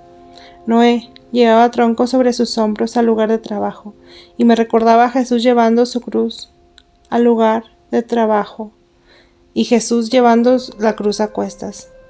El lugar de la fabricación era una colinita rodeada de llanos. He visto cómo ponían los fundamentos del arca. El arca era por atrás redonda, el fondo hueco como una artesa y en breda. Tenía 2 pisos. Los montantes estaban dispuestos uno sobre otro. Estaban huecos y no eran troncos de árboles redondos. Eran a lo largo, en la intersección redondos, y tenían en el interior una médula blanca que se unía en el medio. Los troncos tenían estrías y las grandes hojas nacían de torno al del tronco sin ramas. He visto cómo hacían saltar afuera la médula de un instrumento. Las maderas de los árboles las cortaban en tablas delgadas. Cuando terminó Noé de llevar y ordenar todo lo necesario, comenzaron a edificar el arca. La base estaba ya puesta y embreada. Las primeras hileras de postes colocados fueron tapados con pez por los huecos que se hacían durante el trabajo. Sobre este primer piso se colocó el segundo, y sobre él una hilera de postes para el tercer compartimiento y techo. Las ranuras y las intercisiones entre los postes y las maderas eran cubiertos con maderas delgadas de color oscuro, y las maderas otras eran filtras entretejidas y aberturas, aún las más pequeñas y tapadas de algodón, con un musgo blanquizco que abundaba en ciertos árboles. Todo el exterior y el interior fue cubierto de una capa de pez y betún. La techumbre era redonda. En el medio, de un lado y a media altura, estaba la puerta, y a ambos lados 2 ventanas. En mitad de la techumbre había una abertura cuadrada. Cuando estuvo terminada y pintada con materia lustrosa, brillaba como un espejo a los rayos del sol. Mucho tiempo trabajó Noé sobre el interior del arca, haciendo los compartimientos para los animales. Los animales estaban separados unos de otros según sus clases, y había 2 caminos en medio del arca. En la parte posterior y redonda del arca había un altar de madera, cuya mesa formaba un semicírculo. Había también un lugar aparte del torno del altar, con lienzos y tapetes. Delante del altar se veía un brasero con fuego y carbón, que eran como el hogar. A derecha e izquierda había separaciones para moradas y habitaciones. Tenían toda clase de enseres y cajas adentro, y muchas semillas y plantas que colocaban en tierra, junto a las paredes del arca, que aparecía toda verde por la multitud de plantas. He visto que también llevaban adentro vides, con racimos amarillos de un codo de largo. No es para expresar cuánto sufrió Noé en la fabricación del arca por malicia y obstinación de los trabajadores que le ayudaban, a quienes él pagaba con animales con pieles. Ellos se burlaban de él, le despreciaban de todas maneras y lo llamaban loco. Trabajaban por paga abundante, pero no dejaban de blasfemar y burlarse. Nadie sabía para quién fabricaba Noé el arca. Así sufría toda clase de invectivas. He visto cómo al terminar finalmente dio gracias a Dios. Se le apareció el Señor y le dijo que volviese a las 4 partes del mundo con una flauta de caña, llamase a los animales que habían de entrar. A medida que se acercaba el tiempo del diluvio, el cielo se ponía más oscuro y se extendía un temor inexplicable sobre la tierra. El sol no salía. Un tronar continuo estremecía los ánimos. He visto a Noé caminar un trecho hacia las 4 partes del mundo y sonar su flauta. A su llamado acudían los animales, en orden, de par de machos y hembras, y pasaban por una pasadera de madera, colocada delante de la puerta del arca, y que luego fue retirada hacia adentro. Venían los animales más grandes delante y entraban, primero elefantes blancos y camellos. Llegaban llenos de temor que suelen tener cuando se aproxima la tempestad. Varios días duró la llegada de entrada de animales. Los pájaros volaban continuamente, penetrando por la abertura de la techumbre. Las aves acuáticas iban a parar al fondo de la nave, los animales terrestres en el suelo, o jaulas. Los pájaros estaban debajo del techo. Los animales para ser sacrificados estaban de 7 pares juntos. Cuando se miraba el arca terminada desde lejos, posada solitaria sobre la colina, aparecía un brillante resplandor a su lado, cual si viniera del cielo. 14. Noé entra en el arca con los suyos. Había llegado el tiempo del diluvio. Noé ya se lo había anunciado a los suyos. Tomó a sus hijos Sem, Caf y Cafet, con sus mujeres y sus hijos y descendientes. Había ahí nietos de 50 y 75 años, y de estos hijos pequeños y grandes, que entraron en el arca. Todos los que había trabajado en construir el arca, quedando libres de idolatría, entraron en el arca. Había como 100 personas adentro, lo cual era necesario para dar tanto animales, pienso que necesitaban, y hacer la limpieza de los compartimentos.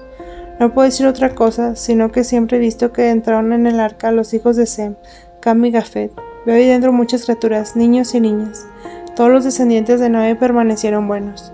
En la Sagrada Escritura no se habla tampoco de los hijos de Adán, fuera de Caín, Abel y Set. Sin embargo, veo muchas criaturas entre ellos, siempre de a pares, es decir, niños y niñas.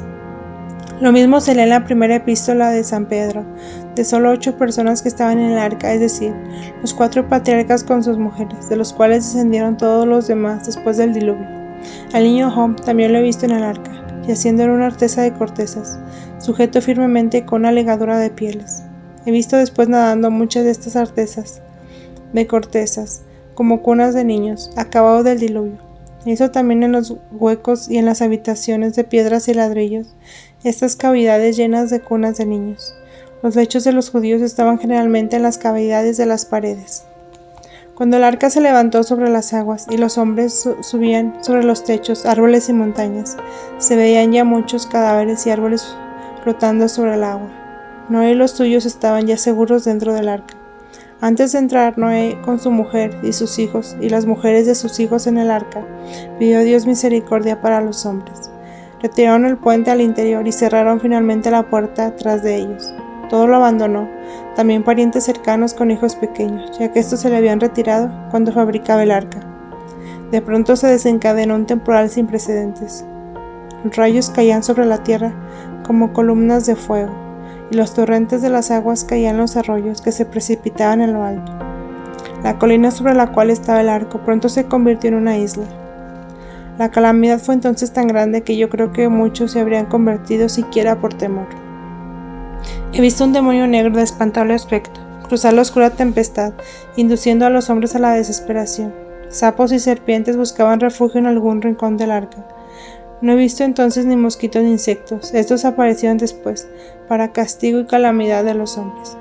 He visto a Noé ofreciendo sacrificios sobre el altar, cubierto de lienzos blancos y colorados. Tenía Noé en una caja redonda varios huesos de Adán, que posaba sobre el altar cuando rezaba, y hacía sacrificios.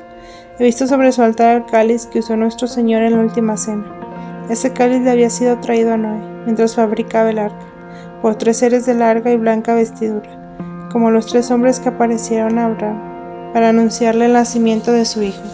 Habían venido de una ciudad que después del diluvio se hundió, y hablaron con Noé, expresándole que ya era un hombre de fama. Debía llevar adentro del arca este cáliz, que encerraba un misterio grande, para que no se perdiera el desastre del diluvio. En este cáliz había un grano de trigo, grande como una semilla de mirasol, y una ramita de vid. Noé metió ambas cosas en una manzana amarilla, y los puso dentro del cáliz que no tenía tapa.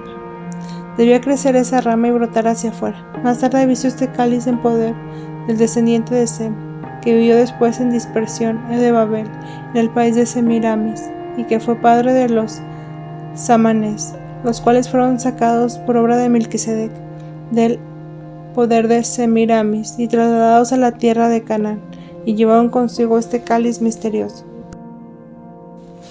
15. Después del diluvio. He visto flotar el arca sobre las aguas y muchos cadáveres en torno de ella. El arca se detuvo sobre una alta montaña, al oriente de Siria. Abajo, montaña aislada y muy rocosa. Estuvo mucho tiempo ahí. Veo que ya parece tierra, aunque cubierta de lodo y verde mojo. Al principio, después del diluvio, comían conchas y pescados abundantes por doquier. Más tarde los he visto comer pan y aves que se multiplicaron. Plantaron y cultivaron los campos. La tierra era tan fértil después del diluvio, que el trigo que sembraron tenía granos tan grandes como los de maíz. También sembraron la raíz de la planta de Job, que era mucilaganosa. La tienda de Noé no la he visto, pero más tarde la de Abraham en llanura, y en torno de ella la de sus hijos y descendientes. He visto la maldición de Cam, Seb y Jafet, recibieron de rodillas la bendición de Noé. De la misma manera que más tarde Abraham daba la bendición a Isaac, la maldición que Noé pronunció contra Cam. Le he visto ir hacia él como una nube negra y oscurecerse la faz. Ya no era de tez blanca como antes. Su pecado fue la profanación de una cosa sagrada, como la de un hombre que intenta entrar en el arco de la alianza. He visto surgir de Cam una descendencia muy perversa, que se fue pervirtiendo cada vez más y oscureciéndose su cuerpo. Veo a los pueblos negros y paganos, los más atrasados y degradados, ser los descendientes de Cam. Veo que el color negro no es debido solo al clima del lugar, sino que proviene de su origen, oscuro y perverso, que produjo una raza inferior y corrupta. No me es posible expresar cómo he visto crecer y multiplicarse a los pueblos, oscurecerse y de todas las maneras embrutecerse, con todo en medio de estos pueblos envilecidos. Con todo se esparcía alguna luz de verdad y algún deseo de ser clarificados. 16. Tubal y los descendientes de Noé. Cuando Tubal, hijo de Jafet, con sus hijos y los hijos de su hermano Mosac, se hizo indicar por Noé a las tierras que habían de habitar. Eran ya 15 familias. Los hijos de Noé se iban alejando del patriarca a tierras más o menos lejanas, pero en torno a él. Las familias de Tubal y de Mosoc se alejaron de Noé para ocupar comarcas más alejadas de este centro común. Cuando finalmente los hijos de Noé se multiplicaron y empezaron a desunirse, quiso Tubal alejarse aún más, para no tener que comunicarse con los hijos de Cam, que habían concebido ya la idea de construcción de la torre de Babel. Tubal y sus hijos no concurrieron a la edificación de la torre, cuando más tarde se les llamó para ello, como también los hijos de Sem se negaron a cooperar. Tubal se llegó con los suyos a la tienda de Noé, para que la señalase las tierras que habían de ocupar. Noé vivía entonces en la montaña entre el Líbano y el Cáucaso. Noé lloró, porque amaba a esta descendencia que se había conservado más piadosa que las otras. Le indicó una región hacia el noreste, y le recordó los mandamientos de Dios y el ofrecimiento de los sacrificios. Hizo prometer que conservarían la pureza de su raza, no mezclándose con los hijos de Cam. Les dio vestiduras y cinturones que se había conservado en el arca, para que los usasen los jefes de familia en el culto de Dios, y en los casamientos para ser preservados del mal y de la impura descendencia. El culto que Noé ofrecía a Dios me recuerda a las ceremonias de la misa. Consistía en oraciones y respuestas. Noé se movía de un lado a otro del altar y se inclinaba a veces profundamente. Noé le dio una cartera de cuero con un recipiente de certeza, dentro del cual había una caja de oro en forma de huevo que contenía a su vez 3 pequeños vasos. Recibieron también tubérculos de la planta mucilaginosa llamada hom. Les dio rollos de corteza y de pieles con escritos, donde he visto letras y señales, como asimismo bastoncitos de madera que llevaban grabados signos y letras. Los hombres de ese tiempo eran de hermoso aspecto, de un color amarillo rojizo brillante, vestían pieles, lanas y cinturones. Solo los brazos llevaban descubiertos. He visto cómo se acomodaban estas pieles. Apenas habían sacado la piel de un animal, se la acomodaban al cuerpo para que ajustase perfectamente sus miembros. Al principio me parecían estos hombres muy extraños, al verlos tan peludos, pues llevaban estas pieles tan ajustadas, que parecían a primera vista algo natural de ellos mismos. Esos hombres que emigraron no llevaban muchas cosas consigo, fuera de las semillas y pocos enseres. Emigraron hacia una región del noreste.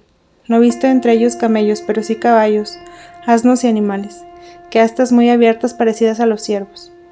A estos emigrados los he visto luego en una región montañosa, viviendo en grandes tiendas adosadas a las laderas de la montaña, como el follaje de los árboles. Los he visto cavar, plantar árboles en grandes hileras. La otra parte de la montaña era más fría, y después de toda esta región se hizo más fría, de modo que uno de los nietos de Tubal, un tal Semeshit, emigró con todo este pueblo al sudoeste.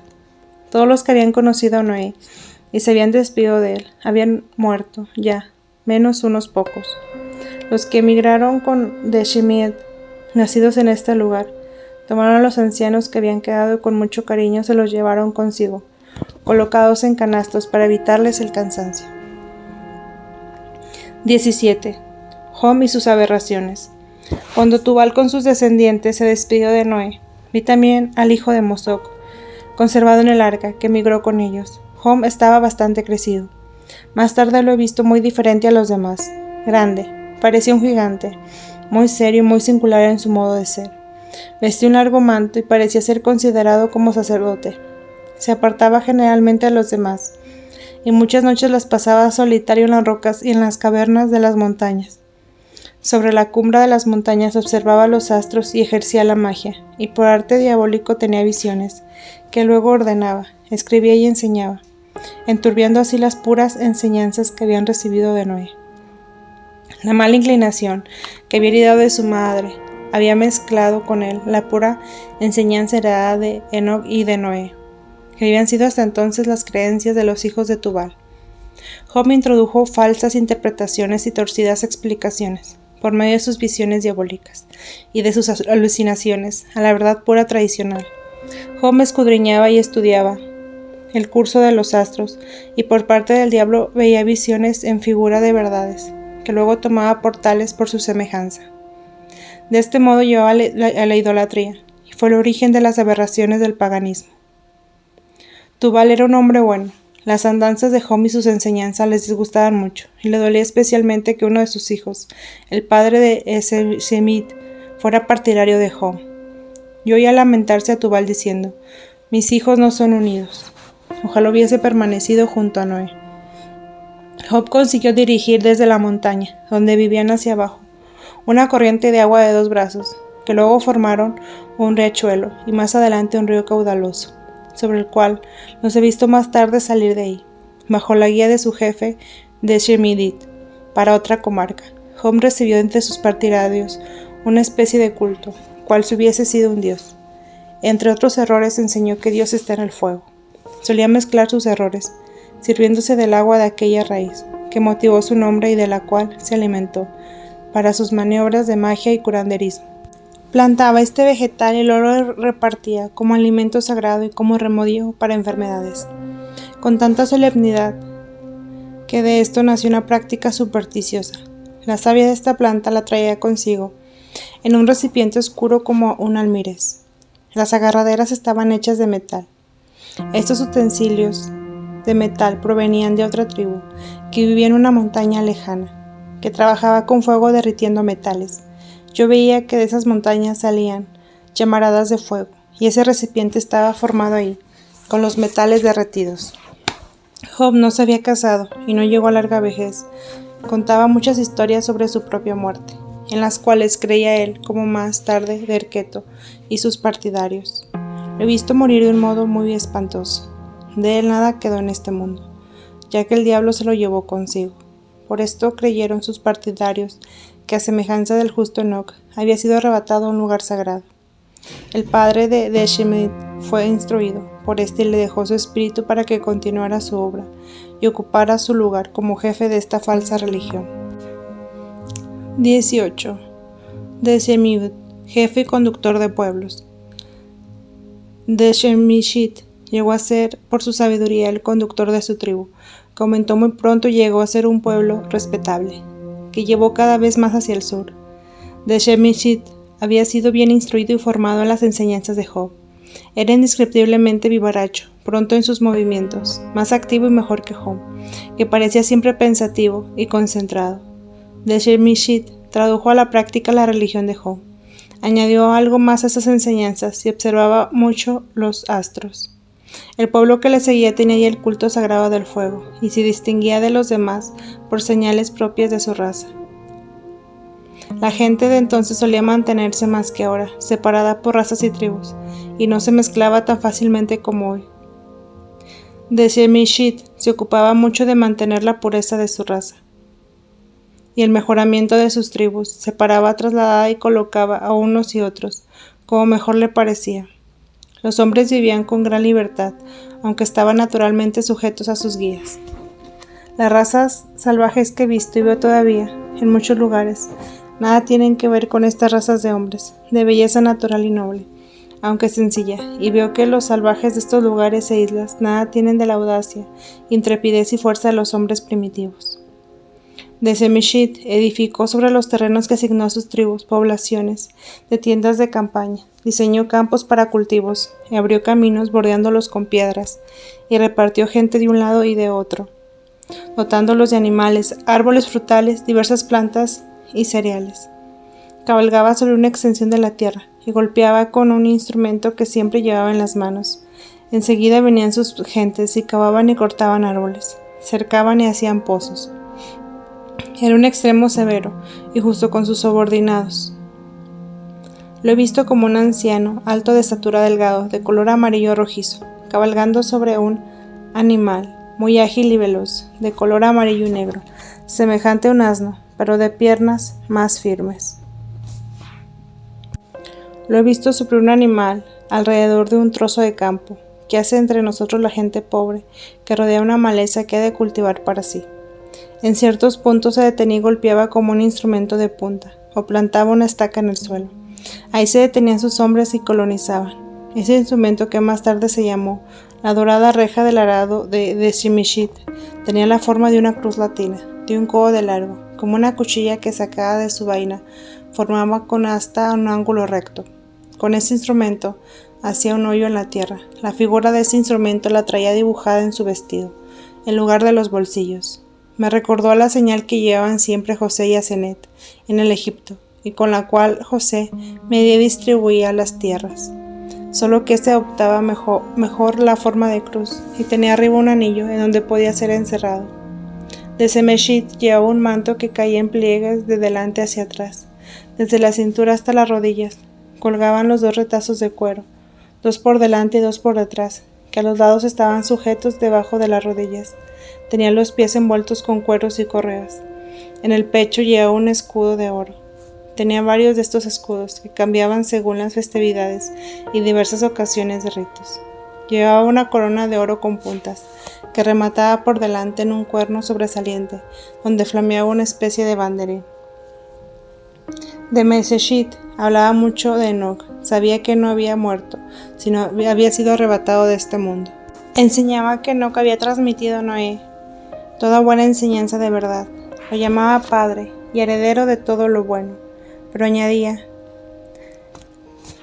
que de Noé había llegado a él toda esa herencia de verdad y de bien. Tenía también, según he visto, un recipiente de oro en forma ovoidal, que llevaba colgado del cuello, en el cual afirmaba estaba encerrado algo misterioso y bueno, que Noé había guardado en el arca y que había recibido en herencia.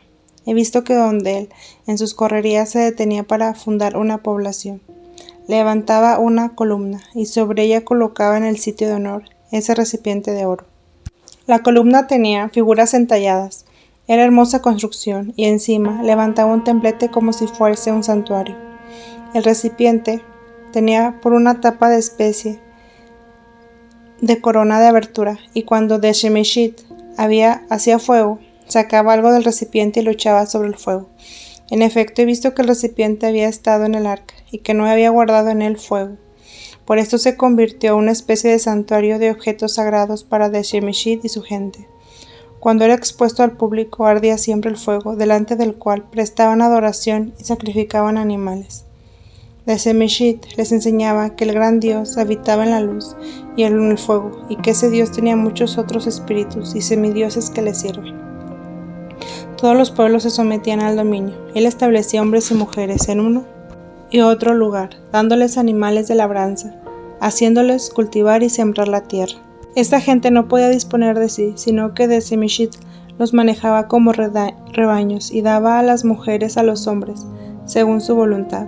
Practicaba la poligamia, tenía varias mujeres y en especial una muy hermosa, de mejor procedencia, de la cual tuvo un hijo, que fue su sucesor y su heredero.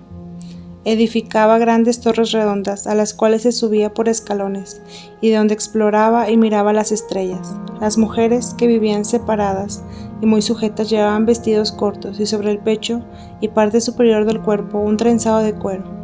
Detrás colgaba algún adorno, y en torno del cuello y sobre los hombres hasta las rodillas descendía un paño ancho en la parte inferior de forma redonda. Esta vestimenta estaba adornada en el pecho y en los hombros, con señales o letras.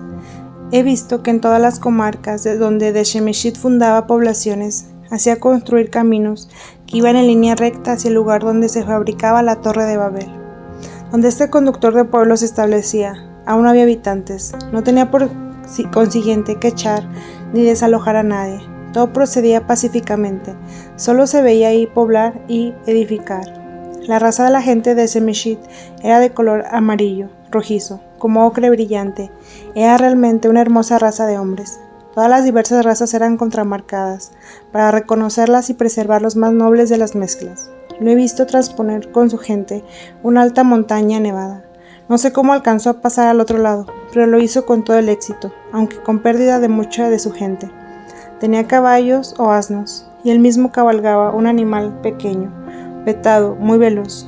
Un cambio brusco a la naturaleza le había hecho alejar de su primera morada.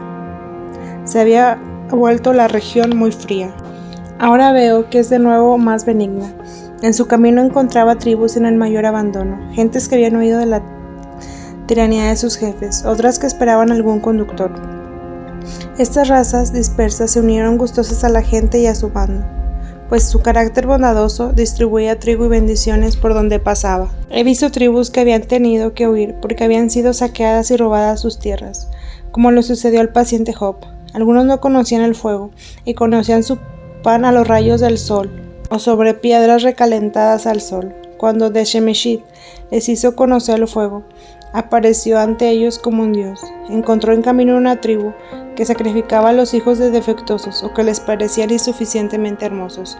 Los enterraba hasta la mitad del cuerpo y hacían fuego en torno de ellos. Deshemeshit desterró esta bárbara costumbre, liberó a esas criaturas y encargó a ciertas matronas que cuidasen y educasen a estos niños. Cuando eran grandes los repartía entre las tribus como peones y siervos. Siempre ponía máximo cuidado en preservar la pureza de su raza. Deshemeshit habitaba con su gente en un principio al sudeste, de modo que tenía el monte a los profetas a su izquierda, hacia el sur.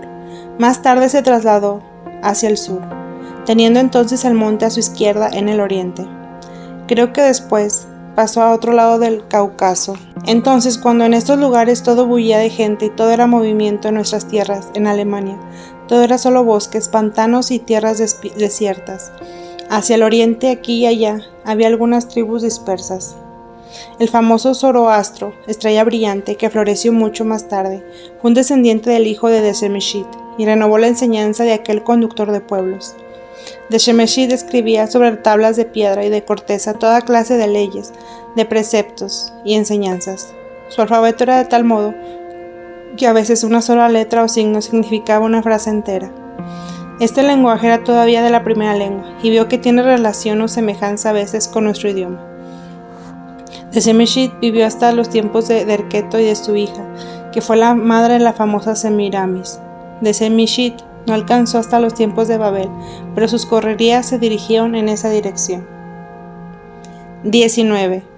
Ocasión en que vio la vidente la historia de Job y de Shemeshit.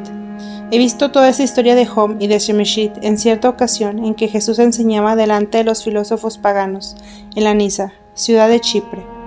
Estos filósofos hablaban de Shemeshit delante de Jesús, como un sabio rey de Oriente que habría vivido ahí en las Indias, que poseía una daga recibida de Dios, con la cual repartía y señalaba tierras, y poblaba comarcas y esparcía bendiciones por donde pasaba.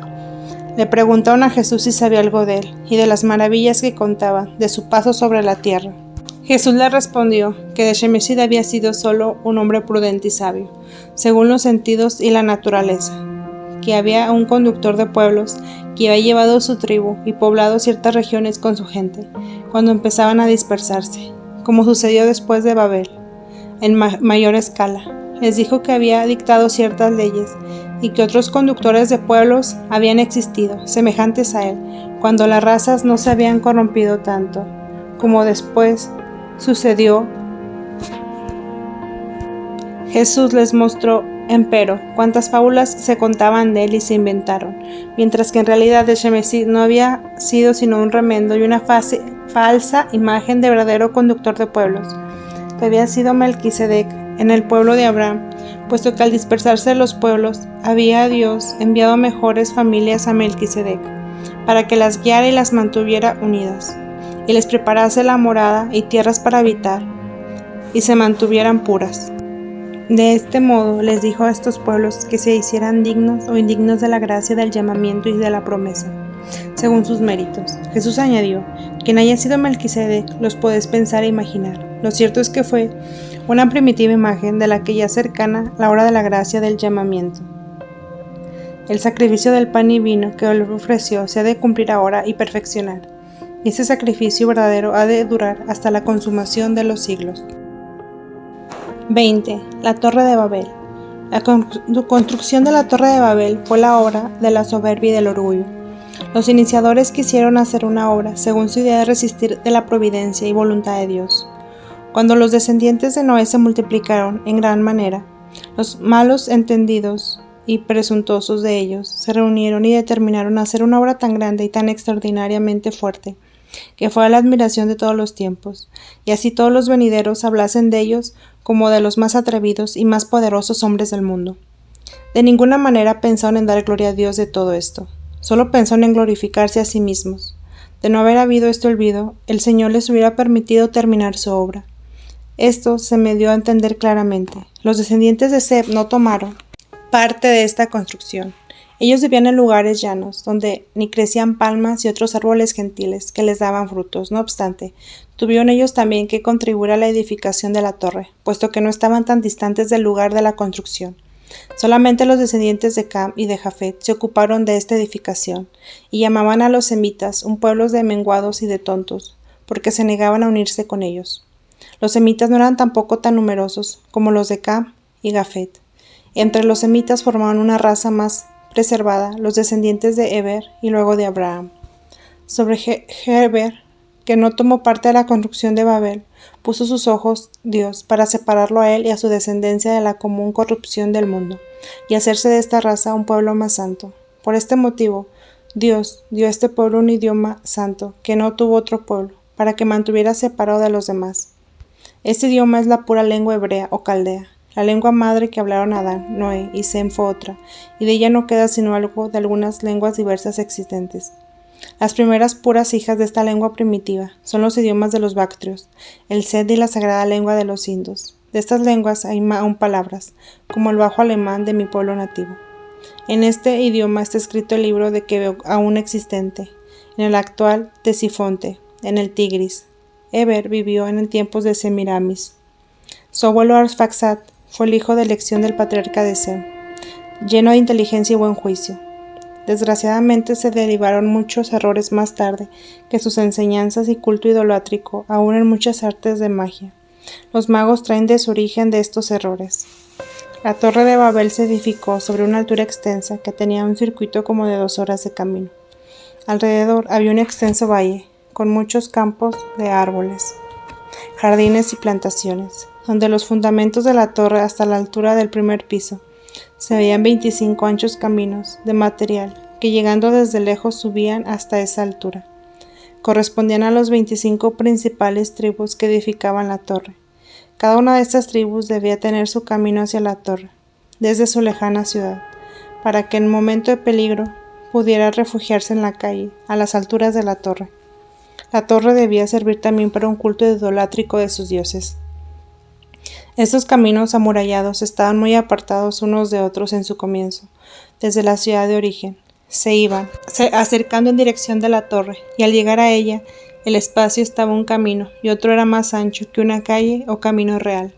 Antes de su terminación, estaban estos caminos trabados, enfrentados entre sí, con arcos transversales, y desde ahí había entre cada 2 caminos una puerta ancha como de 10 pies que daba a la base de la torre.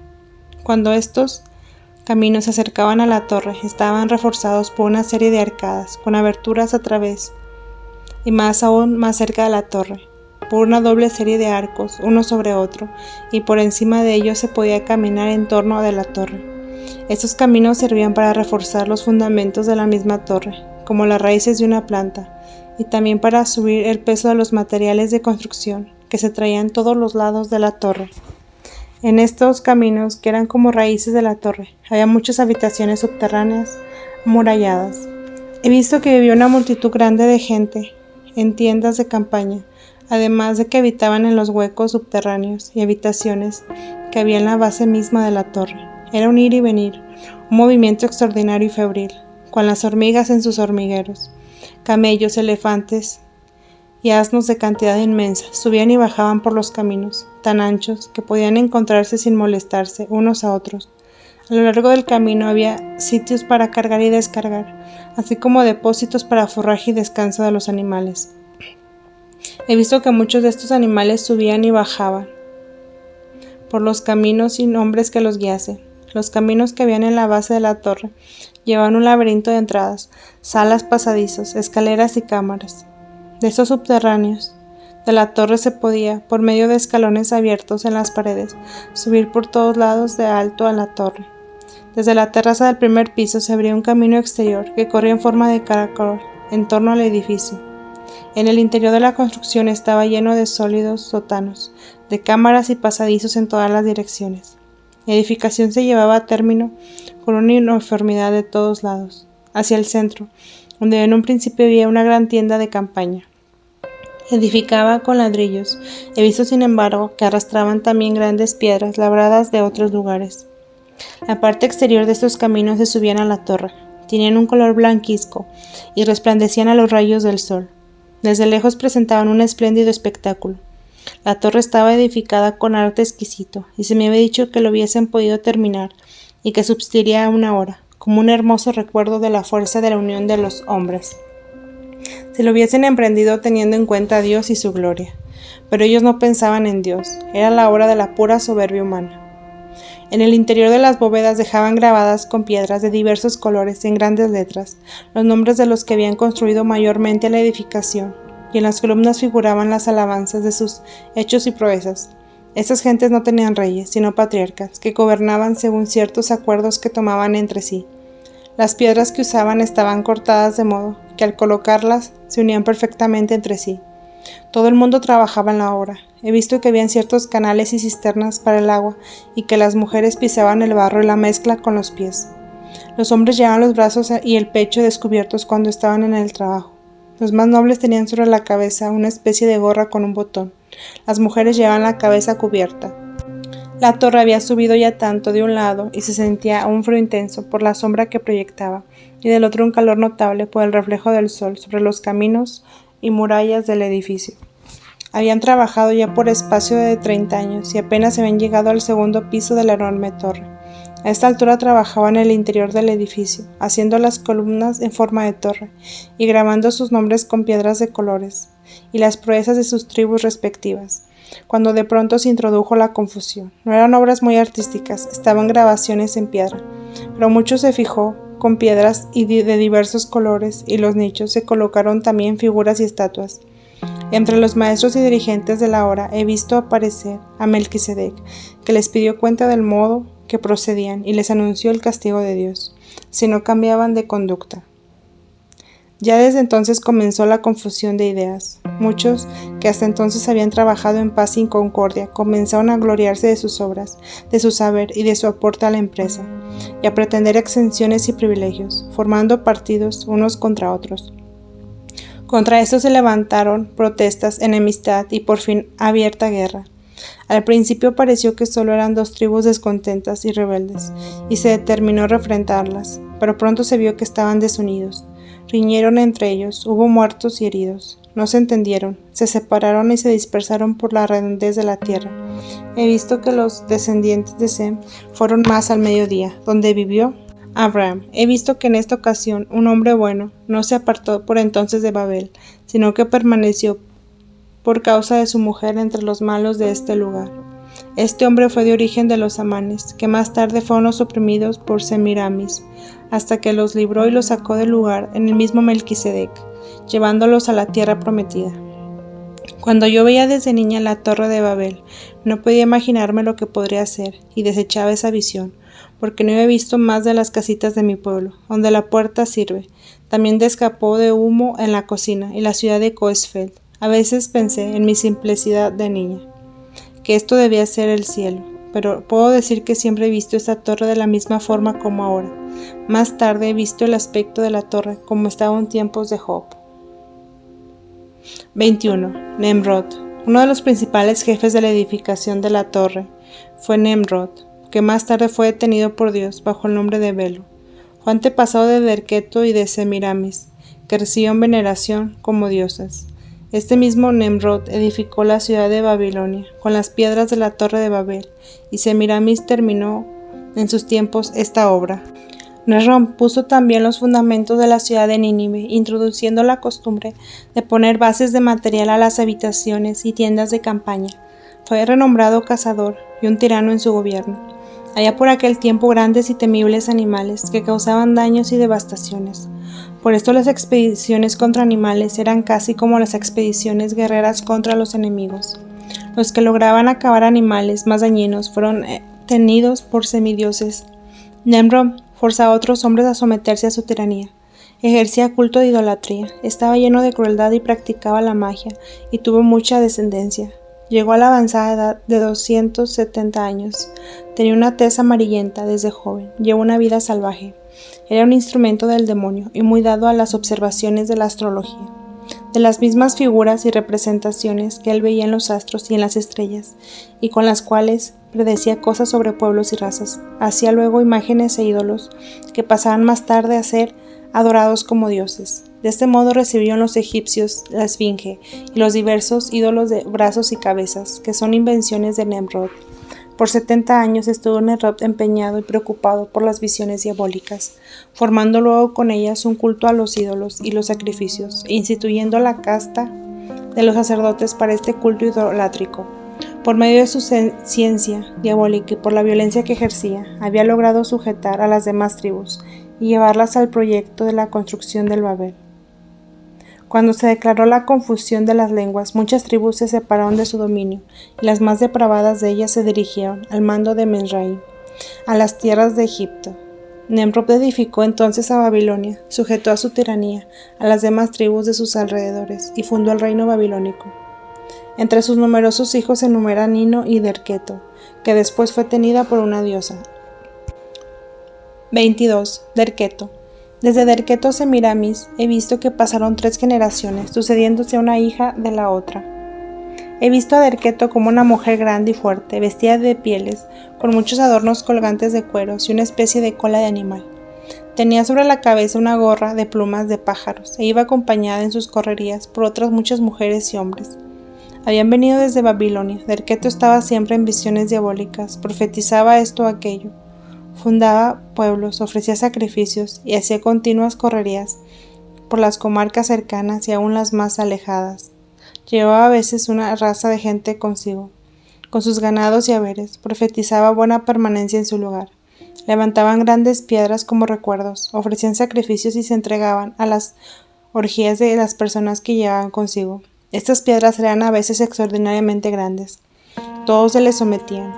Ella se encontraba todo en este lugar, era venerada como una diosa, y en edad avanzada tuvo una hija, que siguió todo su proceder. He visto todas estas cosas en la llanura, de donde tomó origen todo este desorden. Más tarde he visto ya anciana, de aspecto feroz, en una ciudad cerca del mar, ocupada en obras de magia, y como un éxtasis diabólico decía a las gentes, ahí reunidas, que ella debía morir por todos ellos y sacrificarse.